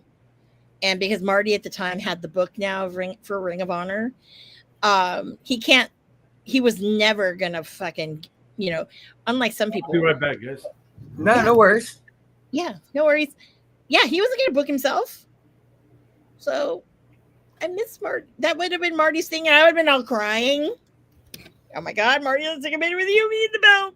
I'll wear the mask. Oh man. Because I'm crying. So, Yeah. like, I honestly think it's TNA this is working up to get them a TV deal. Yeah.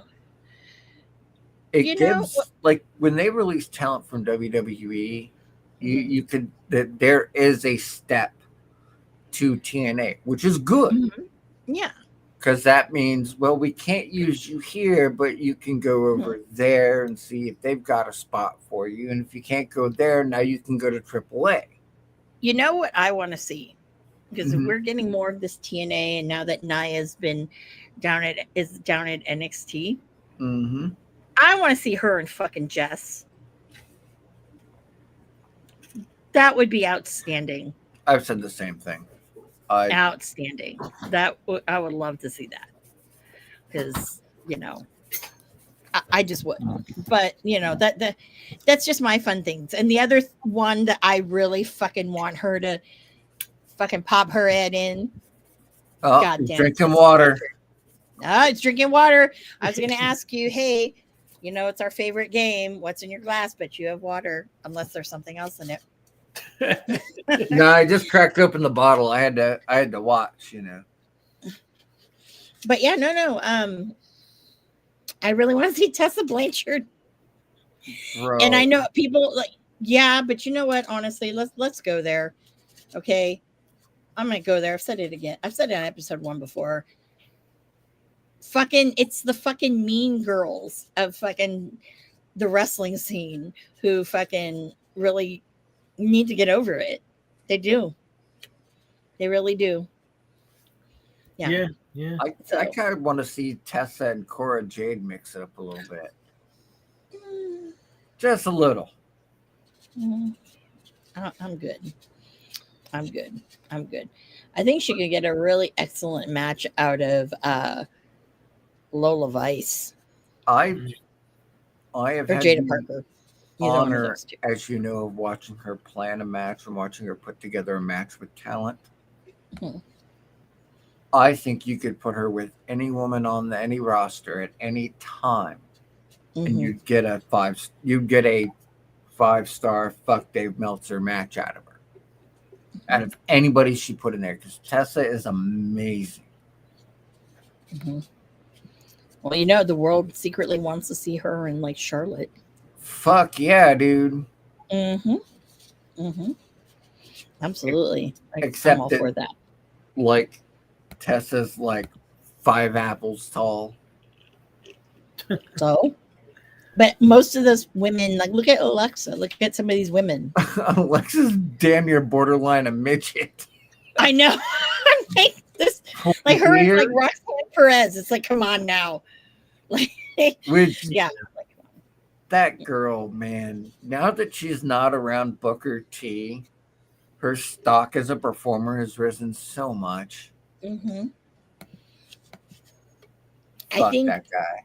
we need a petition to get him off that commentary because you know what? It's getting to the point where when you're listening to it, and it's more Corey than Vic really doing it, like calling out his fucking behavior.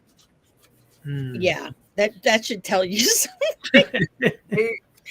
But you know, hey, that's just whatever. But I said that's this is the thing that sucks about Ricky is I usually have been watching NXT no volume. Now it's like, oh shit, I can't.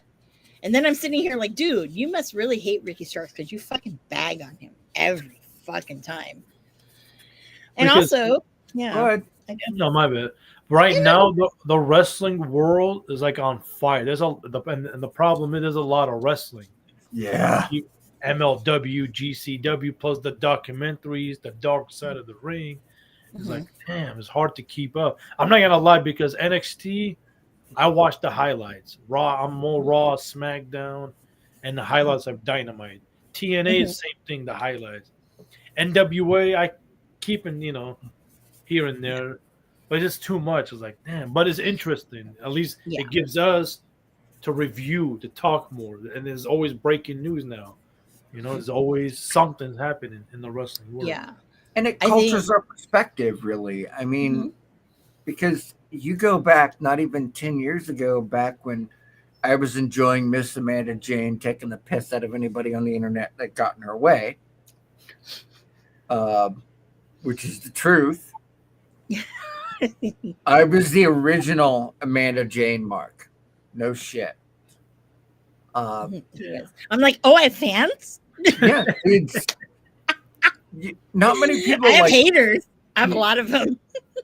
You knew your local scene if you cared at independence at all. You maybe knew like Revolver existed or something of that nature. You really didn't have that perspective. Now, with the way things are being done, you can watch most independent wrestling promotions have a YouTube channel, have an X stream. You have major and minor companies with their own pay-per-views, so you can get a culture and the feel of the way things should be. That's part and parcel why New Japan doesn't matter anymore. There's no longer that exclusivity. Well, New Japan has also been very shitty. For them to lose, like every year, the last couple of years, they've lost somebody big. Okada, obviously. Then now you have Naito, and then Bushi was just like, I ain't negotiating shit with you. Bye. And I was shocked. I'm like, oh my God. Like Naito is for the longest time has been like upset with a lot of the booking. And you can tell, And I don't know if he's gonna retire because his knees are shot, but I mean, I don't. Yeah. It's sad no one talks about all Japan pro wrestling. No, they don't. Nope. Yeah, that's kind of like, damn. And then they do decent because I watch them on YouTube here and there. They do all right, It's not like New Japan, but no, because like still firmly believe it's Yakuza run. But anyway, no, There is no Yakuza anymore. It is absolutely illegal to be part of the Yakuza. Well, it's really underground, okay? Yeah, Whatever. underground. Yeah, Yeah, it's underground. underground. But people don't even talk much about. They only talk about like Noah every once in a blue moon, right? A lot of people Those talk are- about Noah. It's just not Western Yes. centric. It's more European Yeah. centric. Yeah. And then also DDT, they kind of do, kind of, but not really. And then Dragon's Gate used to be like the ooh, what's going on over there, but not really anymore. Yeah. Because, all of those guys, again, thanks Sir Regal for raping the Indies. Yeah, thanks for going to goddamn PWG bolas and like cherry picking. Yeah. Look, say there's that. nothing wrong with the little British struggle snuggle. I know, but the one I think that, like, man, they should have picked up with Shingo Takagi. Oh, you got everybody else in that. That was such an amazing match. It was Shingo Takagi and Ilya Dragunov were on one team versus Ringkampf as Walter. I still call him Walter. I'm getting used to Gunther, but him and Toothless Timmy Thatcher. Love that guy. That was, if you want to say a banger, that was a fucking banger. That bola. It's like, whew. Yeah, I mean, speaking on Gunther real quick, I think that was a waste how Jey Uso lost it. Mm-hmm. They did it just to face Goldberg. Now he just lost it at SummerSlam. He's also injured. And he's injured. Keep Jey Uso as champion and lose it at SummerSlam, Well, let me say this. Okay, I've been holding off all night. Anyone who knows me knows that I probably was like jumping on my couch. No, I did not jump on my couch. I was laughing so hard. I fell into I was in a ball on the floor, rolling around. Because I'm like, God damn, Phil won. And then all of a sudden, when he's just in his great moment, you hear fucking burn it down. I'm like, and I just was on the floor and I'm like, oh, this is great. And for him just to come out. But when he dropped the crutches, I was in tears, laughing that hard. And then the knee brace came off and I was like, oh God, this is fucking the greatest thing ever. Fuck you, Phil Brooks. I hate you. Fuck you. Yes. You know what would be amazing? Mm-hmm. In the wrestling world, there's the one thing left. They need to have a wrestling match on an airplane. We've seen wrestling in boats. Japan did wrestling in caves and trains. If you like, with a handgun. Yeah. Goddamn murder grandpa. Living up to the gimmick. I'm telling you, man, him and Arn Anderson need to just settle their differences. Yeah, but Arn Anderson doesn't scare me. Minoru Suzuki fucking scares the shit out of me. Yeah. And then when he smiles, it's like, oh my God. Like the first time I met him, I was so uncomfortable. He was like jazzed. I was wearing this Hello Kitty collab from his store, Harajuku Pile Driver. And he was like, how'd you get that shirt? I'm like, your website. I said, but your website is horrible with the translation. And I'm like, oh no, girl, you need to fucking have inside voice sometimes. But yeah, no, he was smiling and I was getting creeped out because I was like, oh my God, is this man gonna kill me? I don't know. Yeah. Even to this day, if I see him, I just am like, oh my God, is he gonna kill me? I found fucking hilarious. And this was because I said it before, I think it's a work. Right? And then you had the dirt sheets. Bought hook, line, and sinker into it. My favorite one being Dave Meltzer. Given total fucking buy-in for him to come out and do that. And I was just like, okay, here it comes. Here it comes. One of the best cash-ins ever. He's the most successful cash-in for Money in the Bank, I think. Mm-hmm. What was your thoughts on that, Hassan? The cash in. Yeah, what do you think about that whole thing about the fake injury and all that? I mean, they did got us. They worked us. It's like they, you know. Mm-hmm. Eventually, we knew he's gonna cash in, but I really thought they should have kept Punk as champion at least till Survivor Series. Then he Mhm. could have cashed it in at War Games, Survivor Series. So But I you're, guess, yeah. so Go you're ahead. more of a fan of like the longer term runs, not the minute 30-second Yeah, title. because we're happy he won the championship, and don't get me, he got a big pop. It was like, oh my goodness moment. But aside to that, like, damn, he should at least kept it to Survivor Series. Because now the title passed around 3-4 times now. In the last a month and a half from Mhm. Gunther. He took it from Jay? June, Yeah. July, August. He lost it to Punk. Mhm. It's like it doesn't mean. I know they've done it before, but don't do it too much often. That's But fair. I think it's very funny in the sense of WWE gave Punk everything he wanted. He wanted to fucking, headline a WrestleMania. He wanted this, that, the other. They gave it to him. But when they said you're gonna go to Saudi to face John Cena, he had to do it. They had him by the balls. They still do. Like, okay, yeah, you're gonna have a championship. Okay, guess what? No, sorry. because Yeah. Triple H. My bad. Go ahead. My bad. No. He has to fall in line. He does. It's like, we gave you everything you want. Now you got to do some stuff for us. True. Does it better the product? I think so. Because people store in their feelings. Like Triple, he's not gonna forget what Punk said and did. Yeah, they're No one doing ever will. business, but now you get to start to see it. Oh, we're Mhm. gonna get you now. You had it Yeah. your little way. We made. It's like you said. We Yeah, we gave you gave what you- you want. Now we're gonna do what we want now. Exactly. And you're going to see in the next, like, probably year or so, he's going to, because he always does it, he's going to fucking self implode. Did it at AEW, did it like back in the day, before he whatever. The only thing I don't think he did not self implode at Ring of Honor. He did not self implode at UFC. UFC was just because he TNA. sucked. TNA, no. But if I bring his Ring of Honor up, let's go there.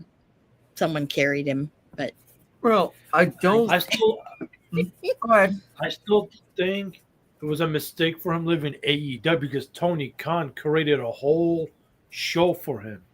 He brought him back. He gave him what he wanted. Like, I get it. Like, you and the Young Bucks don't like each other, but keep your ego to the side. Like, he created the Collision show was for CM Punk, but he still. But for me, with it, and why with the Bucks is, and everyone says this is not true, but God damn it, there's no way, is that Punk, one of the conditions for him going there and signing was you gotta fire Colt Cabana. I'm not gonna come into that. So that's why, like, Colt was floating around, and the Young Bucks, I mean, that's their boy. Like, that's, those guys look up to him as that is the godfather of modern independent wrestling. That he's the godfather of that. And AEW and all that merch, the merch especially, would not be what it is if without him. Now, yeah, I know their merch sucks and it's been like really, really bad. And, I know that I've heard rumors that, Pro Wrestling Tees is not doing very well with this. And I get it, I mean, some of the shit isn't.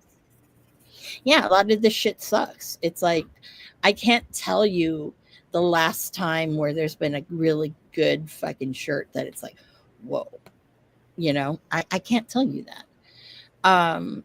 But I think too, it's, it was something that, yeah, that's why they don't like each other, but also it's like, you know, nobody is, at the end of the day, it's always going to be all about him at the end of the day.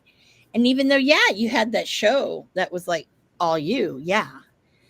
But the fact of it remains is that, okay, yes, it's your show, but at the same time, it's like, is it necessary? Because that was the third show. So, I mean, I don't know. I mean, it's Collision's cool. I'm glad they got rid of on Fridays. I'm really glad they got rid of that because Dynamite and Collision are great. Just Collision's not great because or even sometimes Dynamite when you go live, because then you have to sit there for like 6 hours to watch Ring of Honor. That's a little bit much, but yeah. I kind of, and I know this is how I get myself in trouble with Amanda every time. Mm-hmm. Okay. Like, when it comes to CM Punk, like him, loving or hate him, it's a business, and he understands that business. And what he's done with his personal friends, I'm separating that. When he went to AEW after not being involved in the wrestling business for like 8 years, he walked into a shit show. I don't think anybody can deny, even on the show they created for him, it was a shit show. Still is. Yeah. So it always will be. It always will be. Right, because the inmates are running the asylum. So for him to come back to a more structured product, I am sure he's fucking grateful. He gets to be on TV. He gets to work with professionals. You know, it's in his contract. He's got to play nice. Mm-hmm. And I don't even think he could disagree with the fact that WWE doing those Saudi shows has had an impact on their culture. And I say that from, let's look at the last 3 shows they've done of Crown Jewel. First show they did no women, none at all, period, done. Second show, women's match, had to be covered up. How many matches did we have this recently? You know, women got the ability to drive. Things are starting to westernize over there to a point, and a lot of it has to do with pro wrestling. Shit. Part of the reason our current president is our current fucking president is because he had a feud with Vince McMahon back in the early noughts. Because there's a lot of fucking wrestling fans and they remember that shit. Mm-hmm. So, you know, you can call it blood money, this or that. Nobody's money is truly clean. That's a farce. You know, he can try and play on some moral high ground, but at no point at this juncture in his career can he not say that the product is not having a cultural impact, because it did. It did in the 80s, did in the 90s, did in the 2000s. That's what it is. Wrestling changes the world. I know it sounds egocentric, but you know, the mega powers, you know, Hulk Hogan's face was on children's underwear and it wasn't considered creepy. You know, fucking the Attitude Era, you know, every kid in the fucking playground was, you know, given the DX chops or some of that shit, or pretending to be Sting in the rafters or whatever the fuck, you know. And even when they dialed it back to the PG era, you know, people were still hustle, loyalty, and respect. You know, there's always been a zeitgeist, and even well before modernized TV, you know, one of America's first presidents was a professional wrestler. And even before then, all across the world, it was a predominantly gypsy-oriented sport. And it's always had a place in the world and in history, and it's always affected some level of change or another. So maybe, you know, maybe I'm overthinking it. Maybe somebody broke it down to him Barney style with crayons.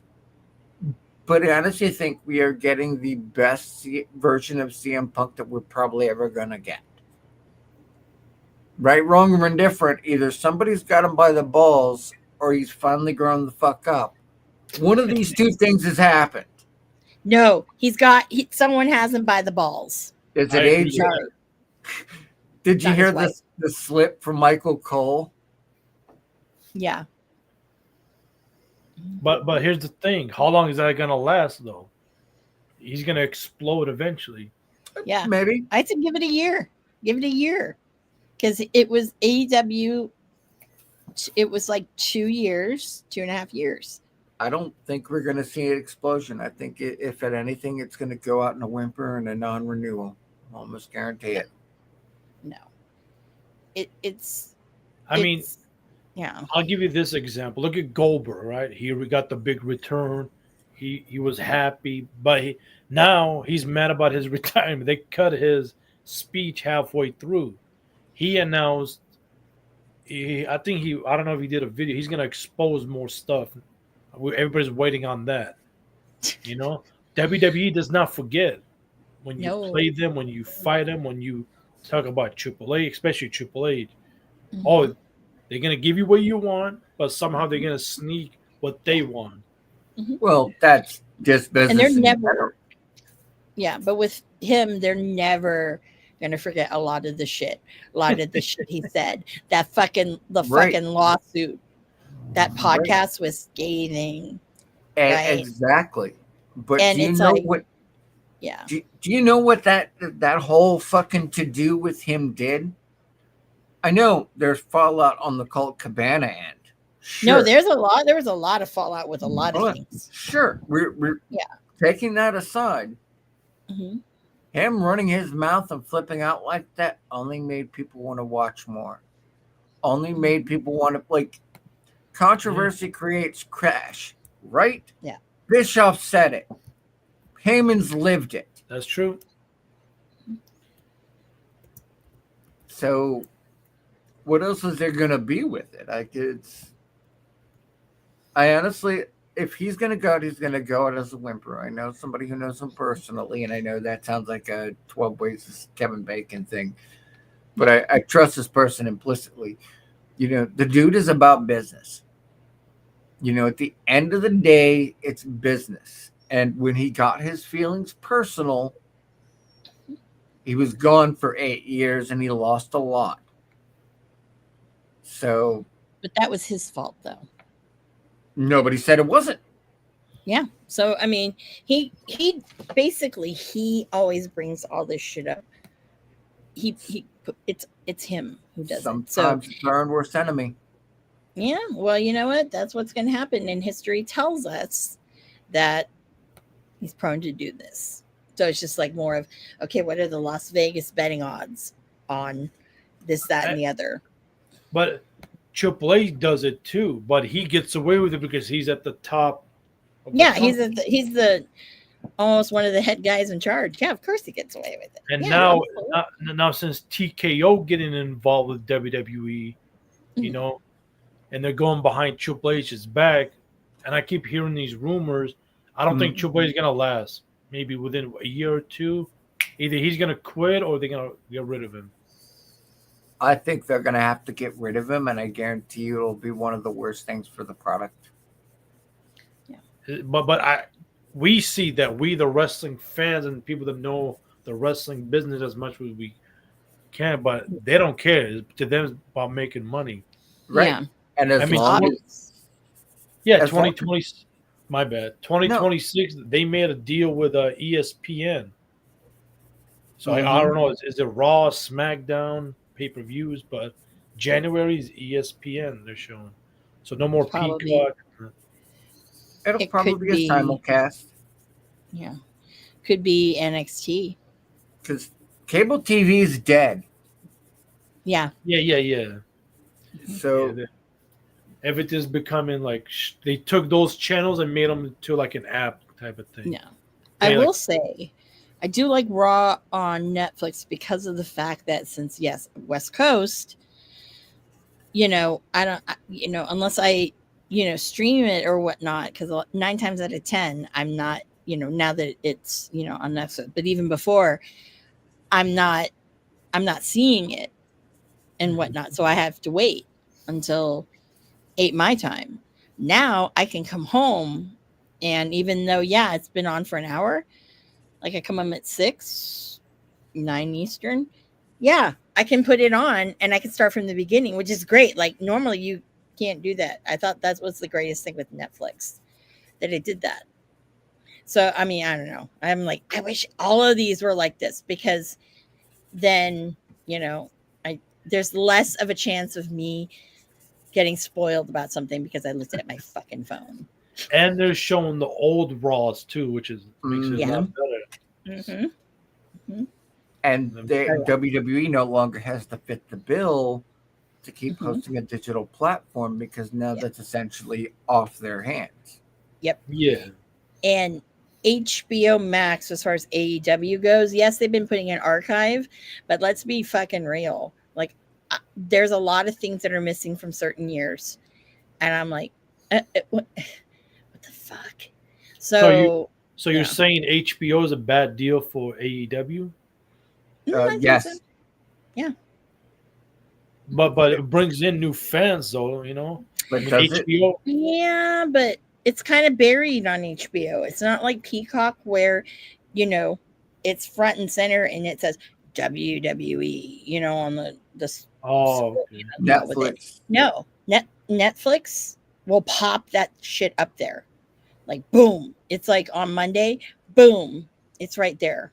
Do you Like, think Hulu will be a better or no? No, No, I don't think there's anything to save their digital media. If they were smart, I'd say cut it, go to a YouTube subscription, and run it Mhm. live. Hmm. yeah, Since that's you guys have Netflix, have you got my bad? But have you seen the documentary on OVW Netflix special? not yet. I have not yet. Yeah, I'm they not- did it in January, list. I think. Yeah, that's on my list. Yeah, that's going to be a really good watch. And that gave him a little bit of boost for Al Snow Yeah. Company. I heard he sold it, but yeah, Yeah, there's Yeah, a he lot did. of wrestling. There's a lot. Al Yeah. Snow has the best dad jokes on the internet. I'm just saying, if you don't Yep, follow he him, does. And don't He forget, does. WWE just bought AAA in Mexico too. Yep. The reason they Mhm. did that because AEW teamed up with CMLL, Mhm. their competition. Yeah. So I know we talked about it earlier. I think WWE there's a good chance buying TNA. The question is when. Yep. Mm-hmm. that Sure. there is definitely a possibility for that. But I think the reason they bought AAA is because a lot of their Latin American talent work backstage at AAA. One of the bigger ones being Conan. Yeah. And Rey Mysterio has a huge history there. Dominic Mysterio, like a lot of these people that were integral to the catalog work there, Mhm. and where they've been picking up some of their stars. So just that, we know that Lucha exists because of a few individual performers. Well, I mean, not we, I mean, Zeitgeist we. But it's an entire different culture, and it's very Mhm. popular. Like Lucha Underground, if they would have had the money to keep going, That'd there was- still be yeah, around. Lucha Underground, the way they did it, it was pretty dope. And that when the COVID stuff happened, that when AEW, WWE, TNA, they kind of like copied their idea with those type of matches. The Graveyard with the Undertaker. they the had fun- to. Yeah, so Lucha Underground was like ahead of his time. The crazy stuff they've been doing. Oh yeah, Mhm. and the way that, like, especially some of the people now that are current big names were part of Lucha Underground. Mhm. Prince Puma. Yeah. Which Yeah. there's a reason they never gave him a mic then, and then they shouldn't give him a mic now. Thank you. Because I remember, oh God, even his, like, because I was at his last PWG match, and everyone's like, "Don't give him the mic. Don't give him the mic." That's sad. Cross like- was in Lucha. Scarlett was in I say Lucha. something. Chelsea Green. Thunder Rosa, Thunder Rosa. Penta. Who else? I think Ray Phoenix was there too for a short stint. Yeah, Phoenix was there.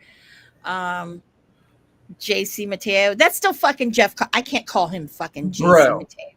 Fucking kidding me? He's That's got fucking- a banger of a ring entrance though. Don't even. You know what's funny? I have to laugh watching him come out with all those fucking Cuban links. I'm like, who the fuck is this asshole? I've only been like fucking watching you since goddamn fucking 2013. I'm like, good God, I'm like, Jeffrey. I love fuck? Jeff Cobb doing what he's doing, man. Yeah, he can't. It's like it's great because he can't take himself seriously. But Yeah, I think it was great. Now, Zillow Fatu, he's wait for it, fucking wait for it. I don't know. I don't know. My big thing is they're probably someone in WWE is kicking themselves about Fatu and how fucking Jacob should have been signed earlier. I don't think that's how they look at things, though. Really? Because damn, like he's got talk about anyone having a rocket strapped to them. Do you know how he got that rocket? Oh, he's the fucking man. Hassan, why is Jacob Fatu so over? I mean, I could say talent, but everybody knows it. But he got connections to Roman, Dwayne, family members. Right. If you think about it, there's a lot of the the Samoan family in there. It's like, damn, there's like 15, 10, a lot is track, and they're all getting more TV time, you know. But why is him as a gimmick gotten over with fans though? Because it feels like realistic, like the way he represent himself, his face emotion, the way he does things. That's how I'm taking it, you know. No, you're 100% right. It's time. He's seasoned. He got a little bit more extra spice to the stew. It's much in the same way as Solo. If you see Solo Sikoa's picture before arriving in NXT, you understand. Because he looks just like his brothers. So he switched it up. He changed it up. You know, it's being smart, being seasoned to the business. That's the only reason. And you had, if you didn't know, Zilla's most recent appearance was at TNA in the pre-show for Slammiversary 2025. He was with another good dude, as they know him, Enzo Amore, or Real One. And another dude, God, who was it? But seasoning makes a big deal. You can't have people shitting into other people's duffel bags like you used to, Orton. No, you're right. Everybody got to have their experience. It's all about timing, you know. Mm-hmm. It's all about timing. No, like Roxanne is a good example of that. She's a baby. Mm-hmm. I'm like twice her age. But Mm-hmm. she carries like she's been doing the business all of her fucking life and then some. Mm-hmm. yeah, but the rosters are getting bigger though. Like AEW, like when you look at the roster, like wait, you haven't even been on TV. You know, like wait, what is he at? Where is she at? I think WWE is the same thing in a way. You know, there's too much, but you know. It's been an organic growth, though. I mean, you had your Raw, your SmackDown, your NXT. Then they started to have a roster that could facilitate Saturday Night Main Event. They brought, which, God bless him, one of the best color commentators there is, and Jesse Ventura, so they could support that. Mm-hmm. And then they were like, okay, we're going to start fostering new talent. You know, since NXT has kind of taken on a life of its own, it's grown enough to be its own brand point. Yeah. To end, now they do the ID and they have stars from the other rosters go down there to kind of school them the way shit gets done. Hence why Kylie Ray. Like, we haven't seen Wendy Chu in forever. Why? She's been feuding with Kylie Ray, Mhm. which, you know, there's a name that was not on my bingo card to come back to wrestling. Mhm. But here she is, and she's doing great. You know, her feud with Wendy Chu, if you haven't seen it, is a real banger. And well, two things real quick. Oh, They by all just means. canceled, my bad, but they just canceled WWE Speed on X. Mhm. Yeah. And two, I think they removed Jesse Ventura now because he's not going with the script. Remember when Cody won by a chair when he hit Kevin Owens? And Oh, he, yeah. And he told no, Cody won by hitting him with the chair. He cheated. And Michael Cole looking confused, like, no, call it the way you see it. So I don't think they're gonna bring back Jesse now. Those 2-3 he did. I mean, Mhm. it sucks, but They got to Yeah. bring it back. Like, but no, I like No. Jesse, but I No, love it. we want him back, but the brass doesn't, because it's like if you're not following like the rules and shit. Yeah, that's why I really loved back when AEW had their YouTube wrestling, as what our mid boss of the IWC calls it. That sometimes if you really listen to like Excalibur and Taz, oh my god, some of the fucking commentary they would go off the rails, and it was the best. wait, And I kind of are you talking about Dark, right? Dark. Mhm. Or yeah, they had like Yeah, they had some whatever. fucking banger conversations that were hilarious, and it just made me laugh. I don't know what was funnier, those two on Dark or fucking drunk JR. I don't know which Dude, one. Drunk JR is best JR. Best Holy JR. shit. Mhm. Oh yeah. Yeah. He's the best. He's the best. But honestly, like I think what I think now, because there's so much choice that's out there, and there's a lot. Yeah, indie wrestling, it's not the same. We're getting the guys that have come back, but honestly, it's like if Tony Khan doesn't want to, like, isn't swooping you up with his money, then it's kind of like, well, what are you going to do?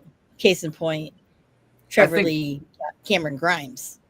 I think people got wise to the, sure, he's offering you money in the short run, but it's costing your career in the long run. I think people have gotten wise to that. Oh yeah, I Yeah. think so. Absolutely. But speaking on the indies, Mhm. they're still like MLW, GCW, and they've Revolver. grown. They've grown. They used to be an indie, and now they're like the fifth, sixth top company in America. Mhm. Yeah. So the only positive now, true, there's a lot of but at least now the wrestlers have more options to work with. They Yes. can go different places. And two, for us, the YouTubers, the social, give us more content. True, the main one everybody's doing WWE, right? Yeah. Second is AEW, but not everybody's doing AEW. Some people doing other company, which is good. So that way people have something to talk about, and it's 24/7.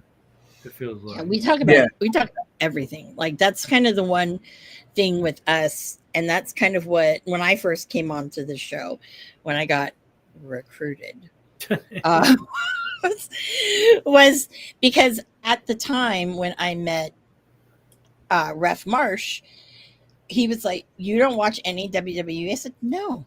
I said, "I only watch I'm an indie person, okay, total indie gal." And he goes, "Well, a lot of those people are on NXT," and I said, "Yeah, I know." And he goes, "But that those are the people." I said, "Yeah, but I have no interest." He said, "Let's do this." He says, let's get you on, because you're taking this from an indie perspective, and I want you to watch NXT, and then we'll talk about it. So that's how it kind of started for me. And then obviously AEW we were, because fucking Stark Saints was hired then. So we would talk about a lot of that. And then, of course, still the indies that I came up with. And I found that I was enjoying watching NXT. Now, of course, obviously, when they did 2.0, there was a point where I'm like, oh, this shit, I can't watch this shit. And then it got good again. And now, then it was like, because I will say this, with some of that booking right now, I do not know if fucking Shawn Michaels is smoking, because that's there's some fucking crazy shit that it's becoming like, okay, I'm just gonna watch it, watch highlights. Shawn is you know? booking into the future. Mhm. That's why some of the pieces haven't quite. He's booking Well- in quarter, and Well, that's you know not a what? bad thing. It But really you know isn't. what? One thing we need to get rid of, because Mm. it's way past its time, Booker is T. the DN is no. Well, he was past his time like 2 weeks in, but no. The least talented of the Harlem Heat. Damn. I he's said what I Harlem. said. Yeah, I know you did, but no, they should end the D'Angelo family bullshit. I'm so sick of this. Do you know So why sick. the D'Angelo thing is holding on? Mm. Because there are people that are still paying money purely to see it. Oh. Shawn understands the power of the gate. I find out whenever they have tapings in Florida, I got a gal. She goes Yeah. to every showing. Doesn't miss I one. need to. I keep telling myself I need to go down once at least. Let me know. He's there, but I also kind of am like, because I guess he's been doing the house. They all do the house shows, right? Yes, Ricky has Okay. done the house, so she got a picture with him actually. Yeah, you were telling me that. No, because I'm like, if I'm gonna go, I need to go when it's beneficial and I can see more than just Tuesday. You know what I mean? Oh yeah. No, it's all Yeah, right. Ricky be all fucking Are hey, you- dude. Yeah. Hassan, are you in the Northeast? No, I'm on the West Coast. West Coast, the best coast. South West. Coast, straight west, or northwest? Southwest more. I We're about Close. come on, Mosey. Costa Coronado or San Isidro, Tirana. No. Oh, that's where I Like- spent some of my days, Mm. getting so wasted. Wait, where are I you used- again? Oh, I'm in AZ. AZ. Okay, Oh, Okay. woo woo. that's where our I'm down. big man. Yep, big man comes That's- from. Yep. Yep. Mhm. Hell, I was I went born to- there. God, that I will never forget when I went to go see Marty Skrull wrestle at with a promotion that's in Phoenix. I will never forget how fucking miserably hot it was, and like it was summertime too. And then Marty's like, "What the fuck is this shit that I'm getting myself into?" And I'm like, "Apparently, you're staying in the ghetto." And he goes, "Yeah, there were like hookers and people I mean- selling meth." I'm like, "Yeah," and I said, "Well, why didn't you ask me, dude? I would have hooked you up with my fucking friends and family discount." I knew 'Cause people. my room was free. I got Yeah. comp, but no. So, Hassan, question for you: Yeah.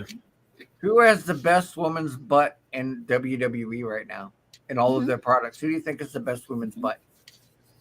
Damn. We're about peaches, as you know. Yeah, we're a peach product here. Oh, how many can I pick? 2? Give me your top 3. Yeah, top 3. For me, Tiffany, Mm-hmm. Naomi, Mm-hmm. and maybe Bianca. Ooh, Hmm, interesting good one. choices. What about for the dudes?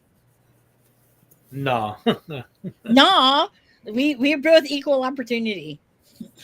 We all are I got a wife and a daughter, but LA Knight Eli Drake has been rocking the boulders for a minute. Damn. No. I ain't lusting, but I'm definitely sure he's got a cushion in his seat no matter what plane he's No, riding. no, he's not have a good butt. You don't know what you're talking about. Well, Look, my 3 ladies' butts, I will say, okay. Naomi is like number 1. Oh yeah, Fucking Trin's got fucking ass for days. toned well All above right. her age. She's gonna die, and her ass is gonna need its own separate caution, not a monument. Mm-hmm. Caution. Yes. Jesus So Christ. she's number one there. Mhm. I'd say a far distant second is Bailey.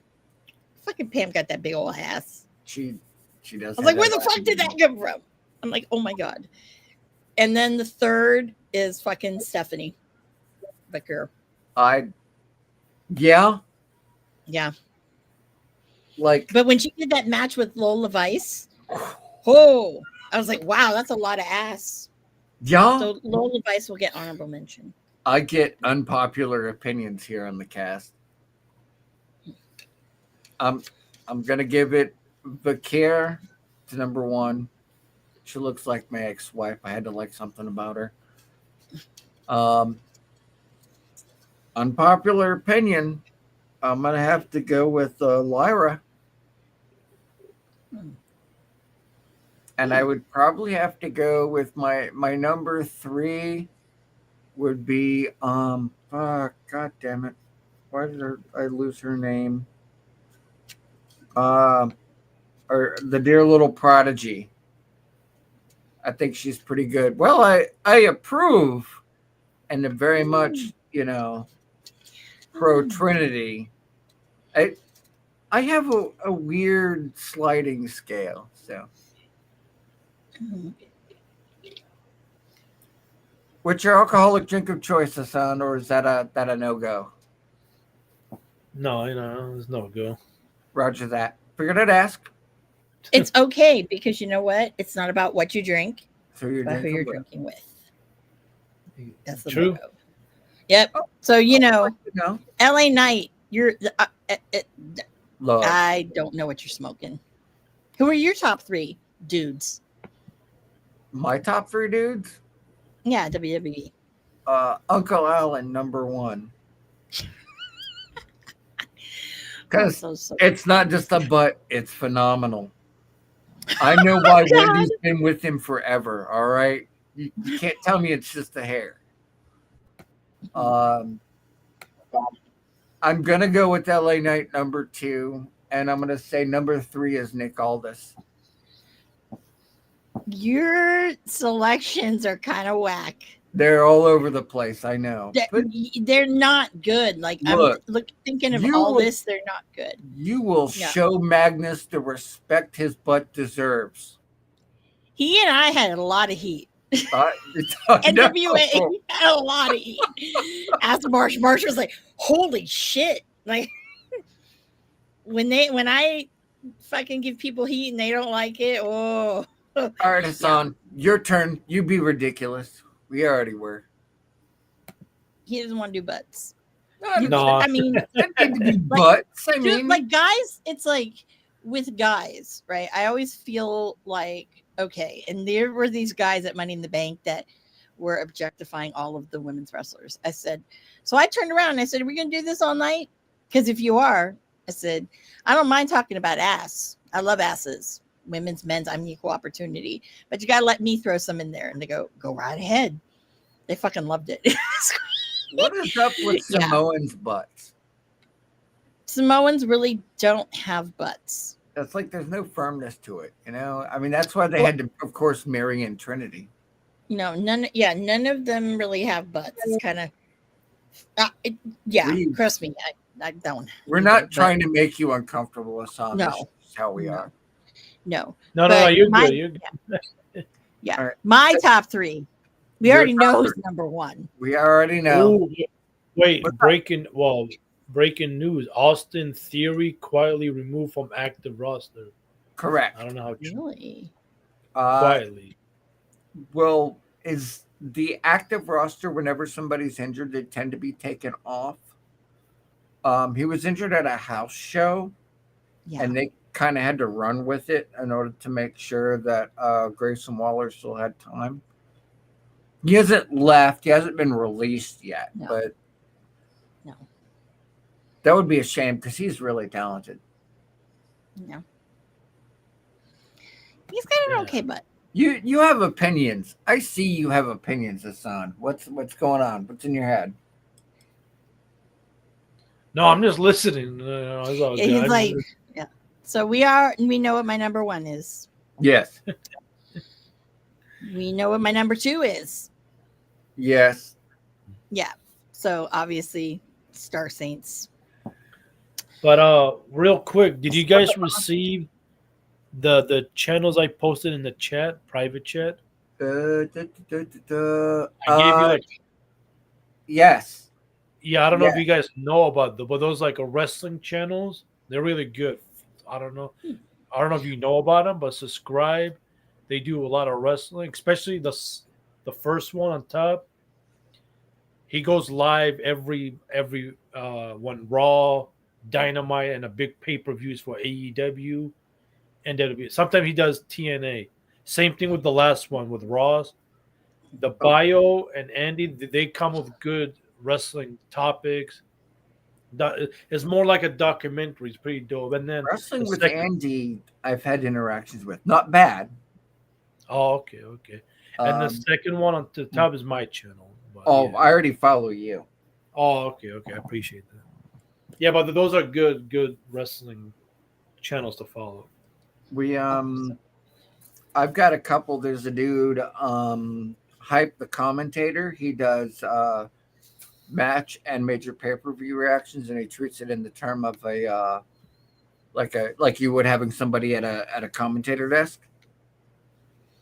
Dude's got skills. He's actually a lot of fun. I'm gonna have to. All right, let me. I'm gonna run through the list. When am I gonna go on with the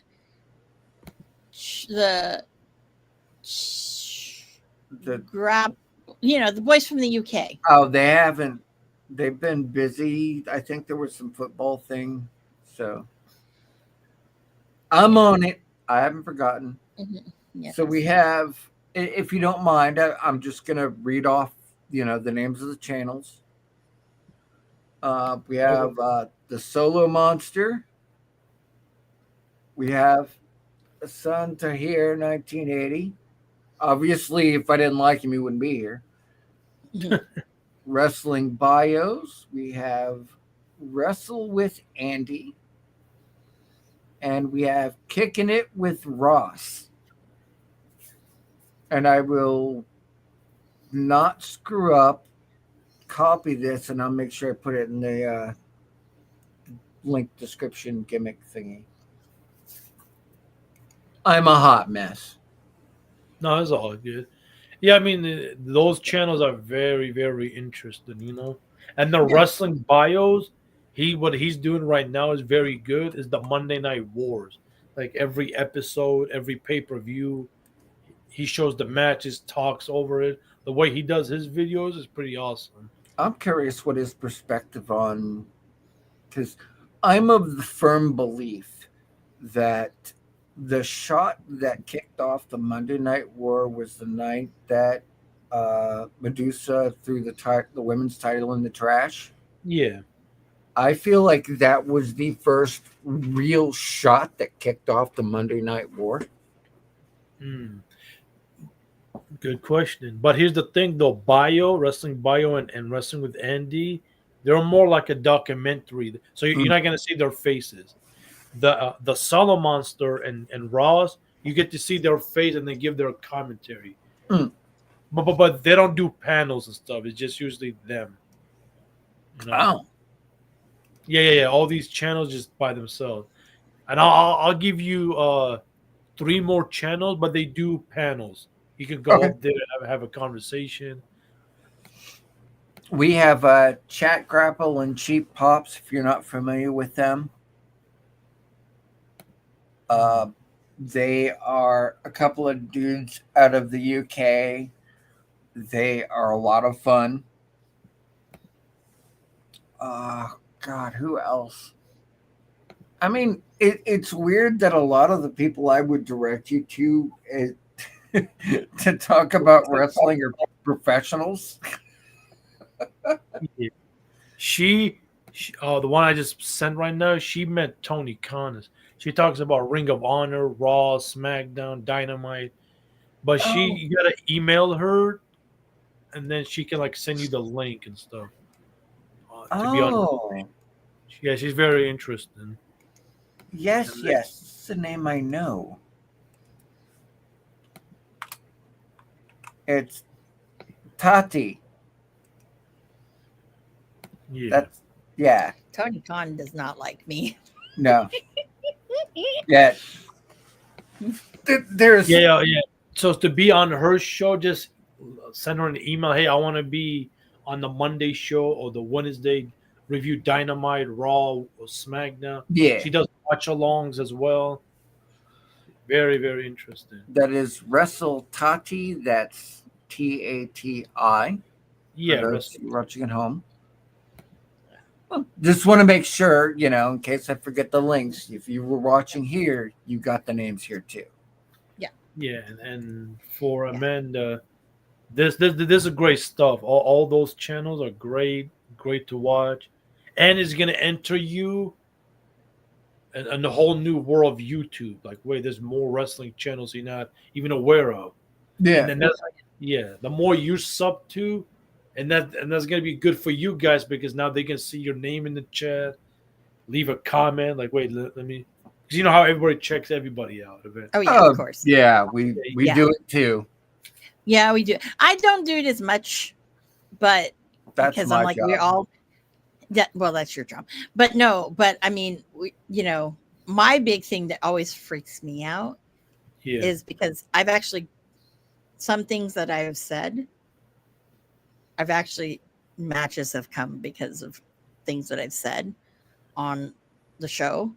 And I used to have someone who was on a very, I don't listen to Jim Cornette, but somebody who's on Jim Cornette's show was basically taking shit that I said almost verbatim and spewing it on fucking Cornette's show. But hey, yeah. My bad, but go ahead. I'll tell you, I caught him in a lie because I made some shit up and I told the people who are making this up, I said, I'm making this up because I want to see if we were right. Because Ref Marsha was the one who sought it out and figured it out. And then sure as shit, I'm like, yep. No, but thank you. Look at it like this. We have our own shows and be on panels like how we are right now. We're out there. There are people watching it. Either they're gonna like you or they're gonna hate you. They put a like. We've seen it happen. Don't worry about what you can't control. Exactly. The best thing is the best way to fight it. If people want to believe that lie, the hell with it. I'm not gonna sit here and beg you, please believe me. Because once people's minds are made up about something, it's over. Like, okay, just get away from me. Yeah. You want to believe the thing? Be true to yourself. Be true to your content. But we all become targets, sadly. Even no matter how small. And here's another thing I noticed: the big channels, they always watch the smaller. Why? Because they're running out of ideas. Yeah, and it's true, and I've seen it happen. Yeah. Oh yeah. Now depends on the big channel. Either maybe if you get lucky, they give you a shout out. Hey, this is not my idea. This is such and such. But 99% they don't even mention you. They don't even acknowledge you. And you're looking away. This is my idea. It's like how you caught that person lying, and your words going to Jim Cornette channel. Like, wait, what? It's crazy. Mm-hmm. People watch it. People always watch. And the crazy thing about it, you never know who's watching. Always remember that. We have a varied audience. We've got weird people in our audience who it's crazy. The whole internet is crazy. That's nothing new. Yeah. Oh yeah. No. Some of these ones, it's funny because I keep. Oh yeah. Did I tell you? Mel said something to me. Oh, because I asked about her. Yeah, she was like, "Why are you not on Thursday anymore?" Because that's why I clean my house. Oh, listen to you guys. Yeah. Tell her to blame Medusa. It's her fault. I'll tell her that. I will tell her that next time I kind of chat it up with her. So I Yeah. have to be mindful of what I say to a degree because of who I am in proximity to the business with. Yep. I respect her enough not to make it a thing. Yep. And that's kind of where, Amanda does her own thing and is predominantly independent centric, but a lot of the people I deal with are like, one of my friends is Jessica Havoc. I love her to death. She is my buddy. I will choke a bitch in her honor without question. Mhm. I know Sue. I was good friends with Daphne prior to her passing. I'm the reason everybody knew what was going on. I think that's the first time I've said that in so many years. So, like, to your point, there is a larger world of wrestling that we all are a part of, and everybody's kind of got their own opinion. And I think what's great is that we all can have our own opinion, and it's not Mhm. all, well, I only watch this, I only watch that. There's so much of a world that we can delve into. Like one of the best sequel matches ever was Styles Nakamura 2, which happened at Noah. The match we never thought we'd get, we damn sure didn't get in WWE. That was a hell of a match. We got the one we always wanted. It just, you didn't know you didn't know. Mhm. Most Well, I think it also said something when certain promotions, when you ask for media, yeah, when you find out you're blackballed. we're not allowed on AEW's blackball. We're Nope. blackballed. We're blacklisted. We're That's totally blackballed by AEW. But that's okay because there's only one. Well, that's okay because now there's really only a couple people that I care about that work over there. So, Well, WWE is no longer doing media scrums, which I think is for the best. which is good. I think that's great. Although, like, obviously some of the big ones like Mania, they'll have the the interview. What are your things. thoughts on the media scrums, Hassan? Yeah. I mean, I like the way AEW doing Mhm. it because it brings something new, refreshing. It gives us, well, once you get big, it gives us access to, hey, we get to interview the wrestlers, make it more special for us, for the YouTubers or whatever social media you're reporting on. That's the Mhm. positive side about it. WWE try to copy that. It doesn't feel the same, but still cool. I don't mind because think about like this: if we actually make it to the Big Ten, I want to be part of that. I want to sit there, CM Punk, hey, such and such, uh, Tony Khan, and Tony Khan loves to talk, you know. It's like And he's on coke. yeah, Yep. yeah. So it can benefit us. So for us, is a good thing. For the YouTubers, the TikTokers, whatever wrestling social media that you have in reporting, the Facebook. When we're not on air, I'm going to let you in on a trick, and I'm going to let you decide how to disseminate it. Okay? Okay. Because I don't like to put some information out there because I understand, having seen it firsthand, that there are people who would abuse the capability to be in contact with stars and be in an interview position, that they would only do it to serve a gotcha or some other stupid shit, which is not what any of these people need. They're just trying to build their career. They're just trying to do their own thing, But you're a decent enough guy. I've watched enough of your content to know. But there are ways that smaller channels can have the access of bigger channels. It's how you go about doing it. And part of the reason why we don't do it is we don't have to. Yeah, Yeah. that's true. I don't even want to say of we don't want to, but there's a lot of some of the bigger ones. They know, like one who's pretty consistent here and there, Sam Roberts. You Yeah. fucking love Marsh. He does. Yeah, he's in a him. Chris Van Really?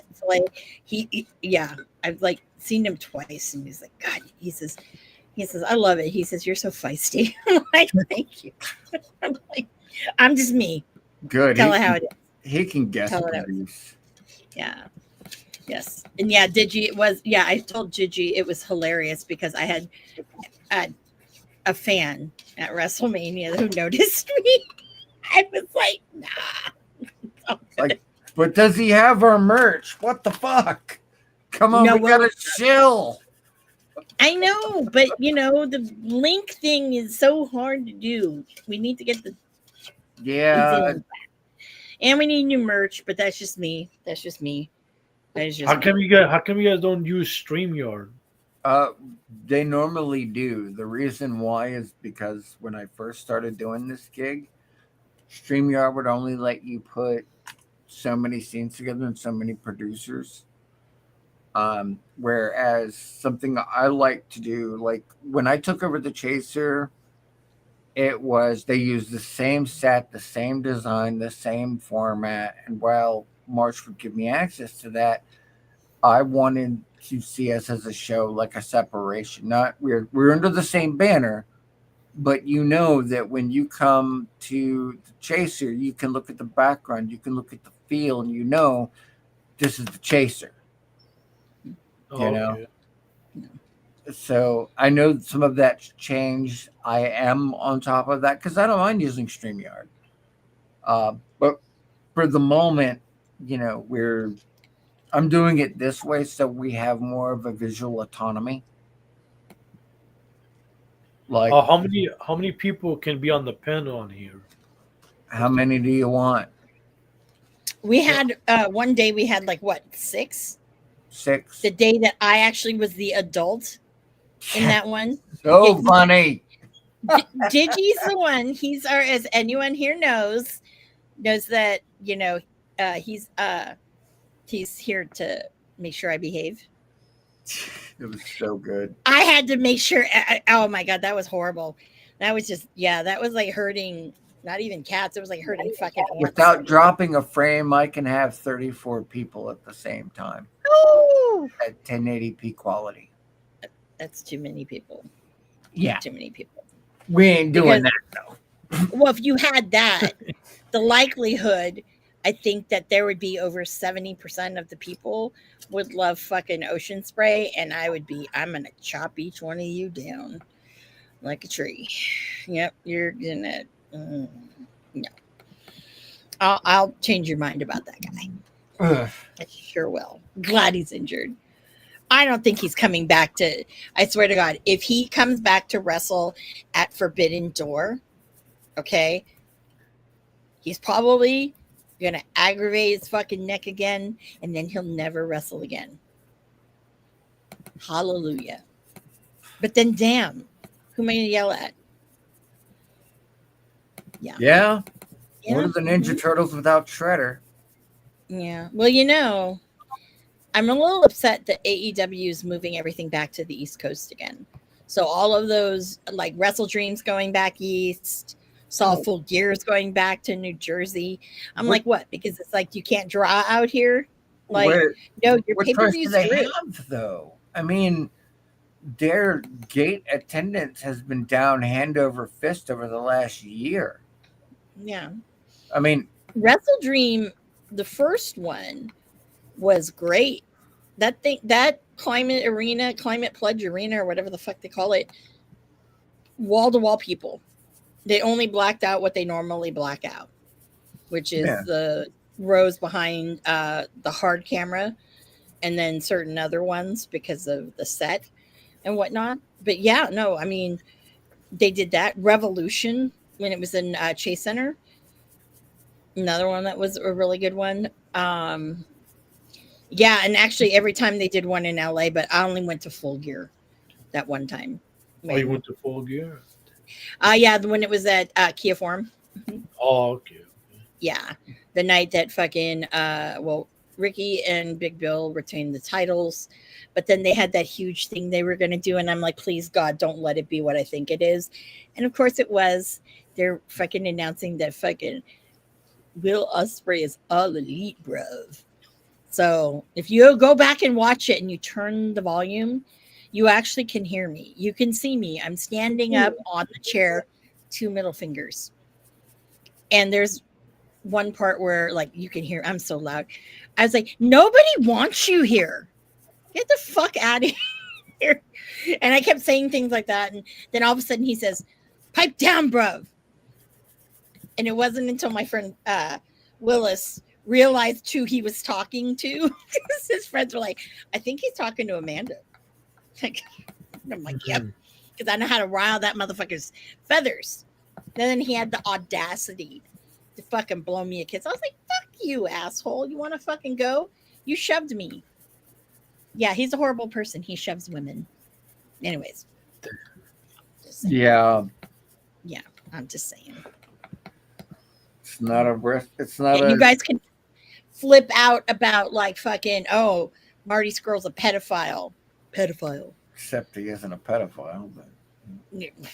But you can, but it's not, you know, no way is Will Ospreay a fucking, he wouldn't hit a woman. Do we not remember the things that terrible Billy Goat did? Yeah. I'm sorry, when you're fucking, basically you and your old lady are basically fucking with people's careers. That's evil. The gaslighting, the whole thing. What's on your mind, Hassan? Yeah, I digress. You have a thought? I mean, I mean, this is the crazy world of wrestling, you know? Yeah. So it's really like nothing should be shocking, especially in the year 2025. After what we've seen and heard, and the rumors, a lot of stuff been true. Like nothing should be shocking, like, you know. Well, it was shocking to me that like you would like fucking assault a woman at a fucking show. Everyone thought they'd go, oh my God, you fucking, how much did they pay you to do that? Like, that was a great work. I go, everyone's like, nah, that was not a work.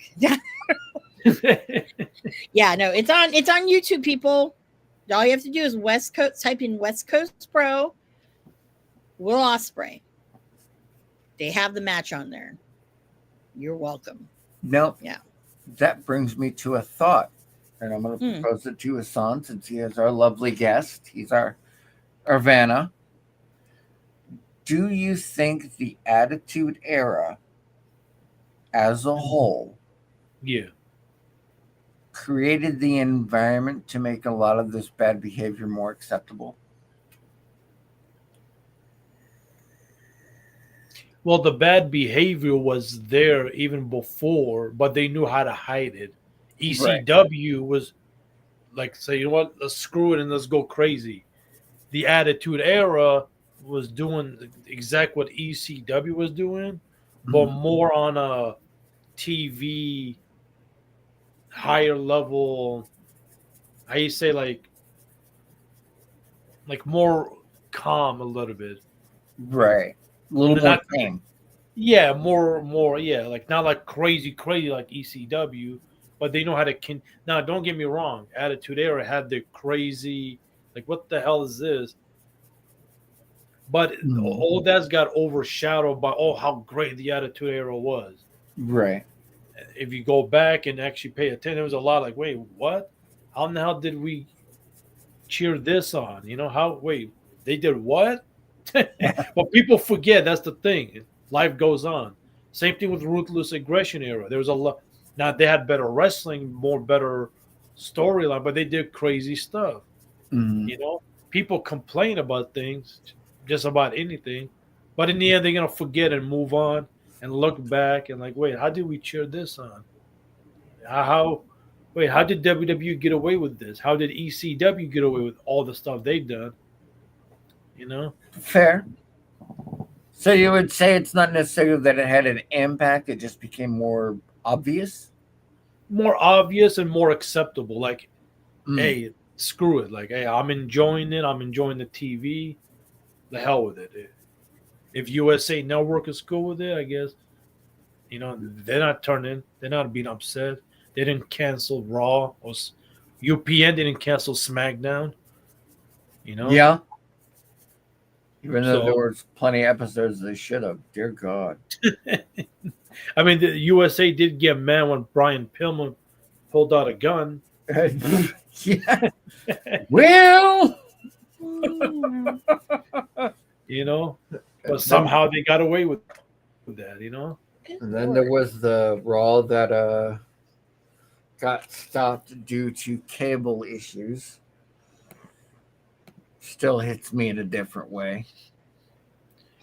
Yeah, so to answer, yeah, so that's what it comes down to. The attitude, it kind of helped that lifestyle, you know. If ECW had the same fame, hell, even Paul Heyman went on live. Hey, TNT, well, I mean TNN at the time, not TNT. Yeah.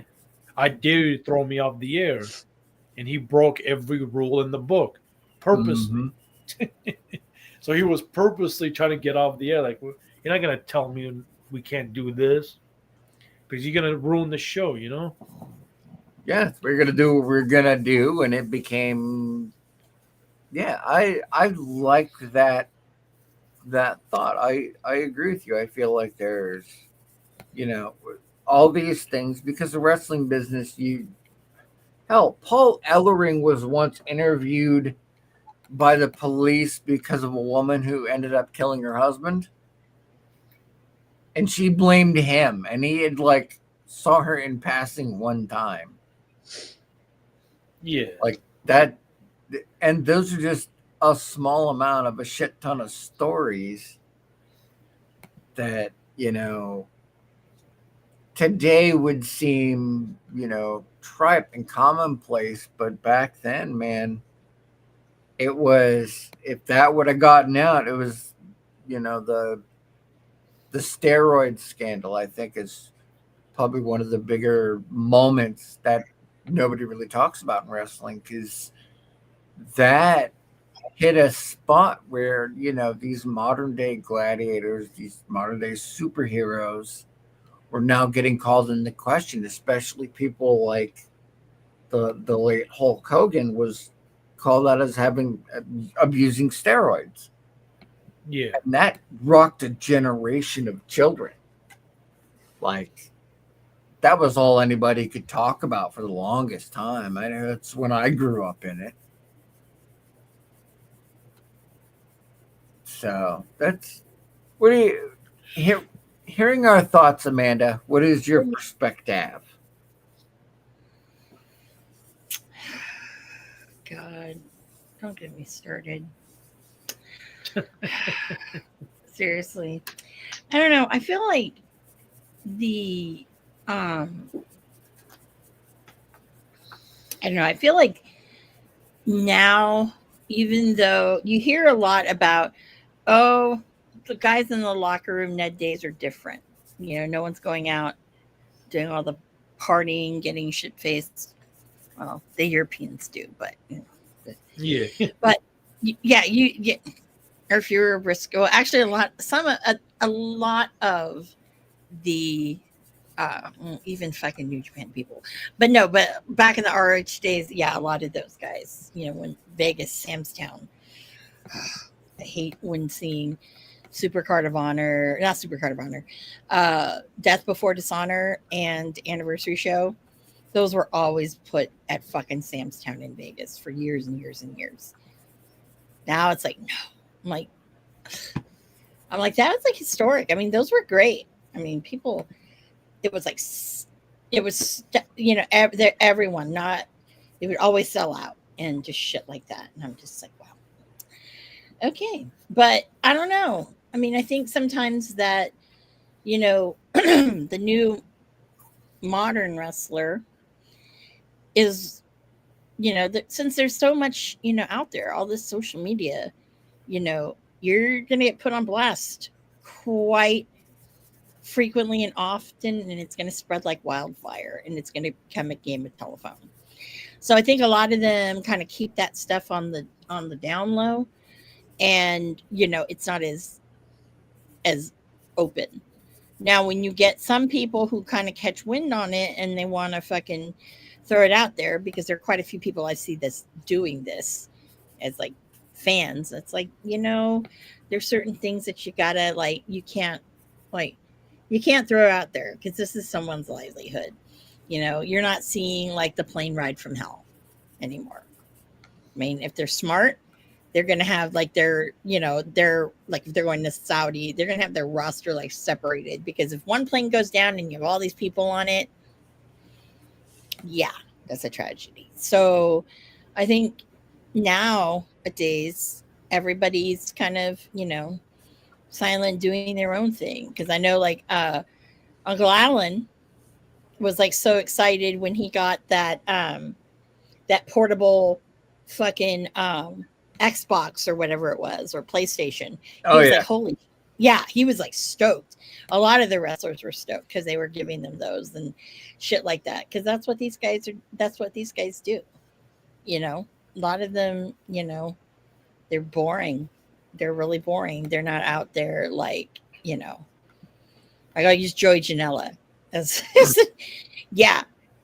Yeah. When I first met the guy and stuff, I love him. You either love him or you really hate him. There's no middle ground. But like, he was wild. Like it was at the first time I met him, it was at the JT Lightning Invitational tournament at AIW in Cleveland. And he was saying, so they were staying at the host hotel, which was like a fucking motel, and it was just gross and weird. But he was drinking with fans, and he was like, oh yeah, you should do these different moves. So somebody had taped it, right? And I actually had seen it because they sent it to Janela and he showed me later. But yeah, he had these kids like fucking doing Canadian destroyers in the room. That's one of them used the luggage rack thing and broke it over someone's head. So headshot. I'm like, dude, like what the fuck? He's like, yeah, we're all drunk. I'm like, but he's not like that anymore. Because he doesn't even drink anymore. I was told this recently. So a lot of those guys are getting sober. So that's a good thing. So back then you wouldn't have saw that. Yeah, no. But it's not because it's PG era or whatever. I think it's just more of some of these guys are growing up and they kind of are seeing the error of their old ways. So that, and I just I was looking for something and I was just shocked that some things go for a lot of money on eBay. A lot of money. Yeah. I'm like, interesting. I personally myself, I am excited. Okay, I feel duped, first of all. So I bought a ticket for SmackDown the day before my birthday. San Jose. Oh, happy early birthday. Thank you. Very early. I thought, okay, he did not say goodbye to my area. And at San Jose, God, of any of the venues up here, he's wrestled there the most of any of the venues up here. I thought, okay, you're going to say goodbye. I'm going to get the shirt. I know, obviously, now Fatu does the shirts from all over. Those are going to be real special, the ones that are in the Bay Area. Those are going to be great. Bailey also does a shirt. But it wasn't listed on these final dates. I'm sad. I'm like, I paid fucking money. This shit is not expensive. Like, last time I went to a Raw, it was a long time ago. But, because then I stopped watching WWE. But fuck, I paid like $90 for the front row. Hard cam. This, I'm like, fuck. I paid like my seat was, well, I didn't pay. I don't know why. But for some reason, my seat was discounted. But I only paid $200 for a $450 seat. Thanks, Damn. Ticketmaster. Don't know how that happened. But I'm like, God damn, I feel misled. But then I'm told, well, you're going to, Survivor Series, so yeah, but that's not the same. It's not the same. It isn't. Well, my I'm loves just and hoping. lovies, I am on the East Coast and I adore you both very much. It is 1 o'clock in the morning for me. Yes, I think we should probably do last call. Um, And so Digi likes to do a little. I'll let you do it because it's your okay, it's your hold on thing. a second.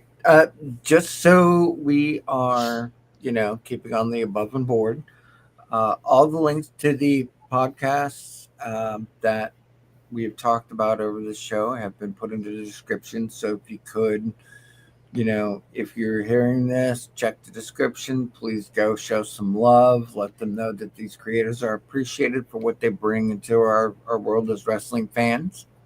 I deeply appreciate it from the bottom of my little black heart.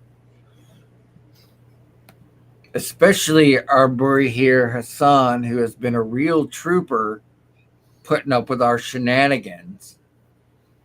Because it's shenanigans. No, it's all fun, And I appreciate you guys for having me. This has been fun. Of course, And it's bro. not, and I hopefully everybody subscribe to those channels I just gave. They're really good, Check I them know a out. couple of them. Like I personally subscribe to Hassan. He's always got some really good, thoughtful topics and commentary. This is out of his element. Like we just took him out the other way. But you put him on his own platform. He's badass. Don't ever think otherwise. Oh, I appreciate that. And I don't know if Amanda knows about those channels, but there's some new channels for you to check out. Oh yeah, no. We know a couple of them. Yeah, I know a couple of them. Oh, Not all of okay, them, okay, but a okay. couple of them. Yeah. For me, it's I need to. And Tati is the only one can bring people up, but you gotta email her or reach out to her, like hey, Yeah. Hassan, send me your way. If Mhm. if you want to cooperate, if we can do a Hey. show or whatever. And she talks about Ring of Honor, AEW, like a little bit you guys, a little bit of everything. Yeah, Tati is definitely your speed, Amanda. Very much so. I mean, Yeah. do you want to talk about? I mean, Yeah. But I'm I waiting. could see that email. Hey, Tati, can I come on your show and we can talk about butts? I could only imagine the response. No. I'm waiting for the day, Mhm. and it hasn't been said yet because I think it's going to happen in person, for someone to tell me, why do you think my butt sucks? Yeah. I'll probably hear it before you do, and that's the sad part. Yeah, that's the sad part. Yeah. So, Yeah. what Amanda was alluding to, because I know you've been here, but I know sometimes we can't keep you all the way through. As we like to say something positive that we are either looking forward to or something we're appreciative of in terms of whatever, really doesn't matter. So that way that when we do last call, we leave you on a happy note no matter what else was said in the process. okay. So, like, as an example, I'll go first since it was my scary idea. I am thankful that Amanda has not fired me. She can. She hasn't. I'm very thankful that you I came didn't on know. today. You I have didn't know high. that I had that power. Mm-hmm. Oh wow. I'm very thankful we finally got Hassan on, which has been great having that different perspective, and that he brought so many new voices for the rest of our viewers to enjoy. And I am thankful that Karrion Kross is still out there working hard. Shout out. There you go. Let's hope he doesn't get fired, but yeah, shout out to Karen. No. Oh, he ain't getting fired. Not with He's so over. Yeah. Like this is how over. You didn't go to, did you go to Money in the Bank? No. That's to Hassan. you, Oh, Hassan. me? No. I didn't go to Money. No. Okay. So at that superstore, it was really interesting because the only wrestlers that had merch, obviously Cena. Okay. Well, yeah. Obviously. Roman. Obviously. They had a who was LA Knight. Yeah, it's also LA. You should. And I think there was one more. Who was it? Cody. And there was one more after Cody. Seth But they Rollins. randomly had two people that shocked me. One, Ricky Saints. And two, Cross. Which Digi, I have your Cross shirt and I need to send it to you. Yeah. And that shocked me because I was like, that's how over he is. It was there. And there weren't that many on the rack. He be honest. hijacks shows. Like, Yeah. they put all his segments, like when they go to on Netflix, when they go on commercial break. If you have the thing where it's ad free, fans hijack the fucking show. Oh, yeah. It's insane. Oh, yeah. It's insane. Yeah. But that was very interesting. But yeah, no, I think he's going to stay for a bit. They're just going to really slow roll that. So, Amanda, you're positive. Yes. Oh my goodness. Let's see here. Well, I think this weekend ends the G1 climax. Mm-hmm. So I'm really, there's some people right now in the G1. We didn't really talk about it. Still sad that my pick who I wanted to win the whole thing and I thought he was going to had to bow out. That's Gabe Kidd. Fucking love that guy. So I'm really kind of looking forward to seeing what these final matches are going to be. Bracket B is very interesting because of the leaderboard right now. It's at 10 matches each. It's Zack Sabre Jr., Konosuke Takeshita, and Ren Narita. Fucking Ren Narita. Really, Jesus Christ. Anyways, obviously we know who I know I'm pulling for. I would love to see Takeshita and Sabre Jr.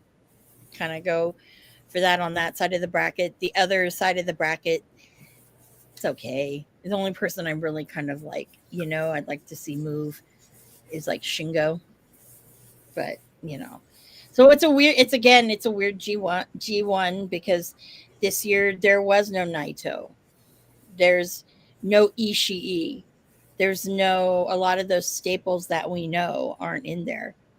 So, is what it is. So it'll be really great to see. And that's really one really big positive thing. Another positive thing that I want to say, forgot that I totally didn't mention this. I am excited to know that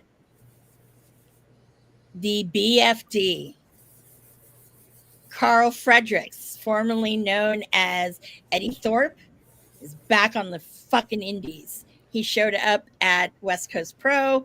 I didn't go to that one. I was so mad. Love fucking him. He's a great fucking dude. And excited that he's going to be wrestling Kevin Blackwood for the title. And I fucking want him to dethrone fucking Kevin Blackwood like nobody's business. So that's kind of cool. But yeah, so those are my positive things. I was so excited about that. I flipped my gourd. A lot of people are like, "Oh man, did you know Carl?" I'm like, "Oh my god, yes." So those are things to look forward to.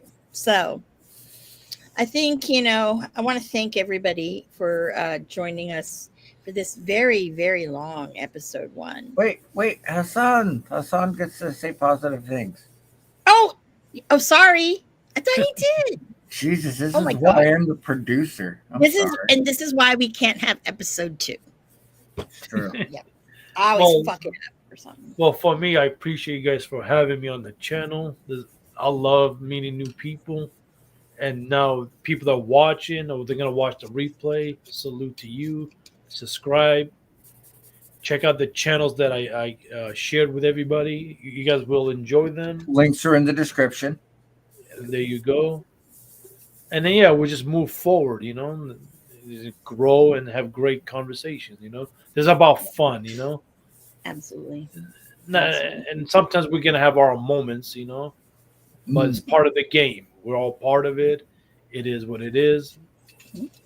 Just make the best out of it. That's all I got to say. Absolutely. Salute Absolutely. to everybody. Love So that. did, Salute, my man. actually, yes. But Digi, where can everybody find you on your social medias? I don't know anymore.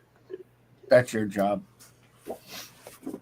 No, it's not my Digi job. Damon WOTR. I'm on Instagram. I hate social media.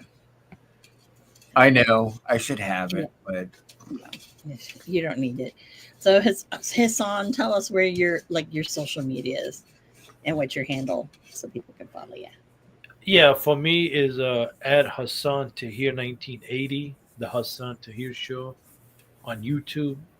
I haven't been posting nothing lately, but I will start going live really soon. I gotta, you know, start to grow my channel. Hopefully everybody subscribe. And I talk about different topics, you know. If you go to my channel now, I went to a couple independent wrestling companies I got on my live. So if you check on one of the videos, you probably see Moose in there, Mustafa Ali. That's the thing I was telling you earlier. yeah. He's supposed to give me a shout out, but if you watch the live, you only catch the ending. Like you didn't even hear the first part. It's like, and I rewatched. I was so mad. Moose, you don't see Moose talking, but he's in there in the background somewhere. Yeah, we talk about different topics. I'm open minded, you know. Just come check me out. You know, Awesome. And we know that you can find me at Ms. Amanda Jane on both Twitter. Love how everyone's going back and calling it Twitter now instead of X. And Instagram. So yes, so that's the kind of thing. So guys, I want to, God damn it, we had no fucking goddamn spammers until the fucking last minute. Oh, Fuck you, Archie, whatever the fuck. Fuck you. oh no, we're good. Oh, I you're know, live- but still, I'm like, God damn, we were like fucking. You're live on Twitter. I mean, not Twitter, Twitch. We're live on YouTube, Twitch, and Vaughn Live. We are the only wrestling podcast on Vaughn Live. We were the OG on Twitch.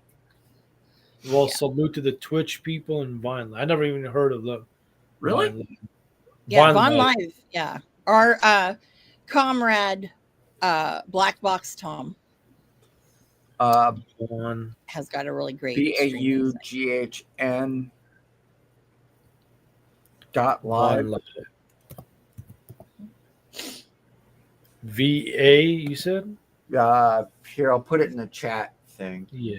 There you go. Oh, I gotta check that out. I never heard of Yeah, that. you do, definitely. Little mad at Black Box Tom because he's not putting NXT live because sometimes I can't get out of work, and you know me, I don't want to fucking be spoiled with anything. So I know you told me. I know. I threw it in the chat, in our private chat. Yeah. So yeah. So anyways, so guys, thank you once again for joining us at the dive bar of the IWC. Tune in next Thursday for another episode 1, because obviously I fucked it up. I always am usually the one that does it. For another episode 1 with your friends here at Wrestling on the Rocks. So guys, that's last call. Cheers. Salute everybody. Producer Lady here. Thanks for tuning in. Continue to support and buy us a drink by putting the I in subscribe and reviewing our podcast. And cheers.